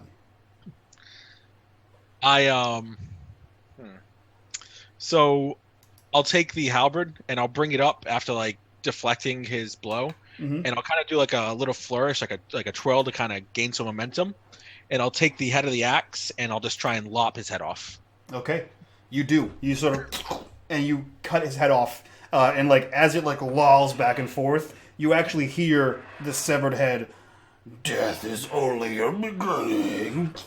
As you slice his head, and it sort of like hits and rolls to the side. It falls to the knees, and the chain just sort of like shakes. And then as it pitches forward, the chain and the putrefied hand just sort of slip off of what's left of its neck as it face down in the ground.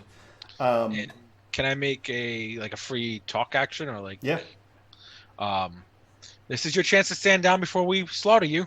To the rest of the ones who are still alive. Okay.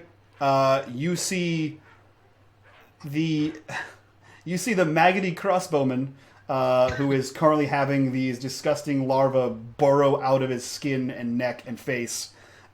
He sees that happen, assesses what's currently happening to him. He throws his crossbow down and he books it towards the woods. Sorry. Go ahead. What do you want to try to do? I don't have any actions left, so No, it's out of your turn at this point. Yep. They go after you. You see the other guy look at his friend run, You see his eyes, like Shale, you especially, you see his eyes dart to the forest, and then dart back to you. And you can tell he's trying to figure out what's the better option. Will you smash his head in, or will he get to the forest? And he stabs out at you. So make a defense -3. Me? No, Shale. Oh, okay. I'm like, wait, what? So you negate 3 damage. So he stabs out at you. How do you block this damage? Like, what do you do? Seeing him going for the opportunity, like, do I run? Do I fight? See, he's not like fully in it. I think Shale will like take advantage of that and just like deflect the spear point because he's not wholeheartedly in it. Yeah. And then just like crouch down and roar in his face. So as you begin to like crouch, he like stabs at you. Like, and you can tell, like you said, he's not in it, but he stabs at you and connects. You take 2 points of damage from that. And he stabs you right in your sweeping arm, and he lets go as your arm sweeps, and you take the spear with you with your sweeping arc as you bend down to scream, and he fucking books it as well. He's like, no, no, no, no, and he begins to run away. You punched him last time, yeah. So you are at an area where you can swing at him as a reaction. I'm not going to. Nope, you're gonna let him go? Okay, yeah. No. He stabs you, sticks the spear in, lets it go, and runs. You guys have defeated the robber bandits and the robber baron Malrougon. Jhin, you have a question. Jhin doesn't let people run away after they've committed a crime. Yeah, Nem, after having hurt her new friends, would try to shoot at this guy running away. As it was her turn. Yeah. Okay. The two creepy looking people are the ones who are like, let him go. I'm the innocent looking one, first of all. Yeah. No, he's talking about you and I. Yeah, we let them go. Nem, you can make an attack -2 because they're entering the woods at this point. They're 1 movement space away from the woods, and you're a movement space away from them, so you have like pretty far to go. Let me see here. This guy. Yeah, so which one do you aim at? Maggot Whichever one has lower health. So the maggot guy. The maggot guy. You aim at the maggot guy because he was gross and you threw up your last shot, and you fire the arrow, and you see this guy running, still scratching, and your arrow just sort of pierces through his neck, and you see him like stumble forward, and just blood and maggots come out of his mouth, and he just to the ground. Arm is kind of splayed, still writhing from the maggots inside of him, and he is dead. If I'm on a horse, can I hunt this guy down? You can, but he's entering the woods. So you're not going to move at full speed inside the woods. So you'll be at a slight disadvantage to kill him and track him down. I can probably chase him down pretty quickly at the edge of the woods, though, right? Yeah, he's trying to get into the woods and get away. You saw them emerge from the woods. You see him trying to get back into the woods. So I'm just looking. You can make me a quick to see if you can get him. You can make me a quick versus his man. I guess that would be like a quick versus quick. So quick -1. What's his quick? 11. Mine's 11. Okay, so then it's quick 0. Okay. See if you can outpace him. You success. So you get the opportunity to make 1 attack on this guy before he disappears into the woods. All right, I'm looking to like cut off a leg with my halberd. Sure. I don't want to kill. Okay. Because we killed all the other guys, yeah. Except for Kellen. Yeah, I want both sides of the story. Okay. And I get a plus D6 from moving. Yeah. So, no disadvantage on the attack, or nope, you got him. You got him right before he got in the woods. Okay, so this. Oh shit, that sucks. Yeah, right. Because there's a -1, right? I didn't even minus it, so it would have been even worse. Yeah. So yeah, you catch up to him, but as you go to swing, because you're not just swinging at center mass, you're trying to incapacitate. It's like a tree. Yeah, it's just enough time for him to like get into the woods, and you sweep the grass like a scythe. You can chase after him in the woods, but you're going to be at a bit of a disadvantage. I'll press the attack. Okay. So it's going to go from a quick -1, a attack -1 to an attack -3. And yeah, I'll only chase him so far because I don't want to make the session go on further. Sure. Another attack then? Yep, attack -3 this time. Miss. Yeah. So you're going in, and like before it was brush, now like the trees are getting a little bit more dense, and he's sort of trying to weave between, and you swing out with your long halberd, but you're mounted. He's short, and he's going through the trees, and you sort of you chop up a few saplings. You can still proceed if you'd like to, but the forest looks like it's getting denser and denser. One last attack. Sure. And then you'll call You it quits. make your way. It's going to be a -5. Yep. That hits. And then slash roll 1d6. Yep. So 9 points of damage. He negates 2. You deal 7 points of damage. Of his 10, you hit his pain threshold, and he crumples to the ground. On the ground, he has no spear because he dropped it. He stuck it in Shale, and he lays there quivering. He's like, "Stop! I surrender! Stop! Please! Mercy!" I'll get off, punch him, trying to knock him out with my gauntlet, and saddle him up. Okay, so the rest of you at the tower, you fire this thing, blood spurts out this guy's throat and mouth, maggots come everywhere. Shale, I assume you're back to Mahdga to make sure she's not too bloody with some arrows. Well, he bleeds all over the place. Yeah. Well, he bleeds everywhere. And the three of you see emerging from the forest. Are you dragging him, Jhin, or you have him on your horseback? I cut off his leg.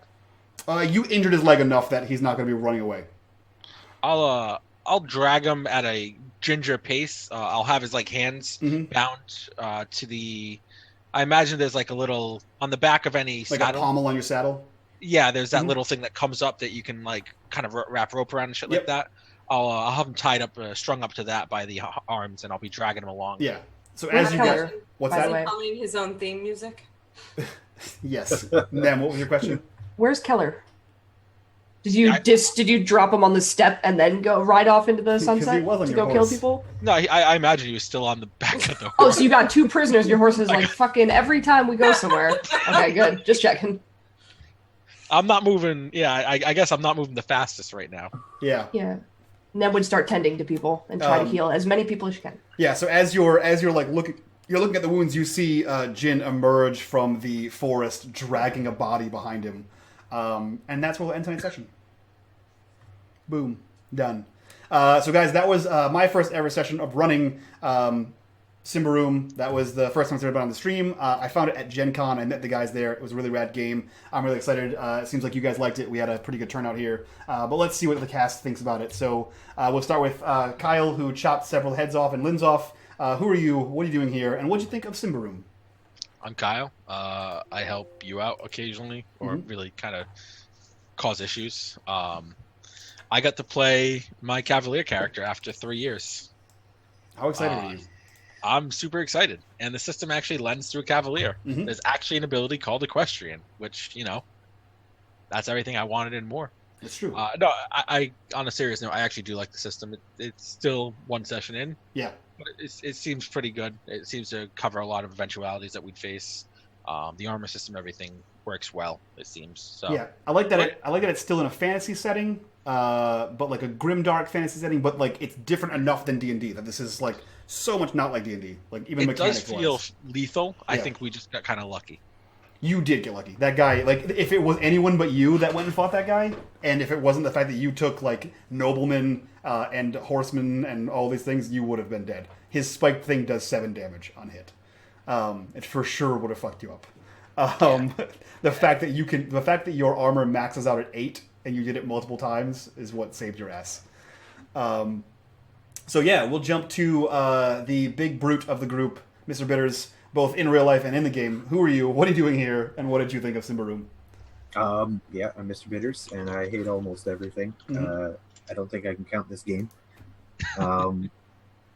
It's kind of neat. I really like the system. I like the versatility and character creation and the openness. I'm big into that, even though I feel like I'm going to fuck everything up when I'm building a character. But at the same time, yeah, I'm enjoying it so far. Man of Ogre, a few words, but I can get behind it. Nice. Yeah, Once I'm you get in very. the fight. It's all Ogre. And we're done. I'm glad we saved Bye, guys. those till the end of the thing. Yeah, I like what your character. I'm one of those DMs that makes everyone write backstories, and I like what your character, your backstory, and I like what your character has motivations for in the future, which is pretty cool because you go from simple ogre And if everything goes your way, you go from much less simple ogre, which is interesting to see the transition of you going from an ogre a few words to a more educated ogre. I'm looking forward to that. Got layers. Yeah, because you get layers like an onion. The Shrek references will never stop. Someone who helps peel back those layers. Sweetie, who are you? What are you doing here? What did you think of Symbaroum? I am Hello Sweetie 82. I also run a Twitch channel where I do Twitch things. And this game was so much fun. I really do like the setting. I like that it's different from what everybody's used to seeing. Mm-hmm. I really like how the attacks and stuff are set up. It's pretty simple to to get a grasp on. Also, I get to make maggots come out of people's, eyeballs and stuff. And I mean, it's real gross, but it's also pretty fucking cool. I'm glad that on session 1, I made half of the stream visibly cringe. Yeah. I can't wait to see what happens when I include many-legged things and spiders and the monstrosities that exist inside of the forest. It's going to be great. And I can't wait until Sweetie turns into an abomination. First That's of going all, to be fun. What? That's just temporary corruption. It's just that's temporary. True. It's true. One day you're gonna press that luck. You're gonna be real close to 7, and Shale's gonna be dying, and you're gonna be like, I'm gonna take it. I'm gonna be a monstrosity. I gotta save my buddy. Do I have to practice a Blight Beast voice? Is that Yes. something I should? Yes, just have that happen. And last but definitely not least, Xmas Ginger Ninja. Who are you? What are you doing here? And what did you think of Symbaroum today? I am Xmas Ginger Ninja. I had a lot of fun. I like that it's a little bit darker and it's definitely lethal. I didn't take any hits because I'm pretty quick, but I also didn't do much damage, so I just kind of hung out. I think I applied a band-aid at one point for point of health. I mean, you did like 16 damage with 2 arrow did a lot. shots. But it's a good system and I like it. I'm pretty pumped to keep developing our characters and kind of at least we got my stone back, guys. Hopefully it's the right one. Hopefully it's. I'm not that mean, God. It's just a rock. Yeah, it's just a regular. It's just a rock. warmed stone from It's the a sun. warm Now it's rock. cold. Yeah, he left it out there. So, guys, that was Symbaroum. That was the first episode of Chronicles of the Copper Crown. We have much more to go. We have an actual Copper Crown to find, guys. Spoilers. So definitely tune in for that. We'll be back here on Tuesday for some D&D 5e. You'll see Mr. Bitters back again for that. We're playing through Curse of Strahd. We will not be back on Wednesday for Blaze in the Dark. I will be on a train to New Jersey. We will most likely, 90% chance, be back on Thursday for Havoc in the Hinterlands because I will be in California at TwitchCon, and I will have time to stream on Thursday night for that game. And then Friday, Saturday, and Sunday I will be at TwitchCon as well as Xmas Ginger Ninja, and it's going to be an awesome, fun time. Sunday we will not be having a stream of this game because I will still be on a train coming back. However, we will do a VOD of the first game. I encourage you guys to watch the VOD, pick apart all of our mistakes, and tell us how we can improve. It's going to be an awesome time. So before we get the hell out of here, we're going to go raid our friend Will over at Encounter Roleplay. He is currently doing a 12-hour stream, so go check that guy out. He is a rad dude. And from all of us to you guys, bye-bye.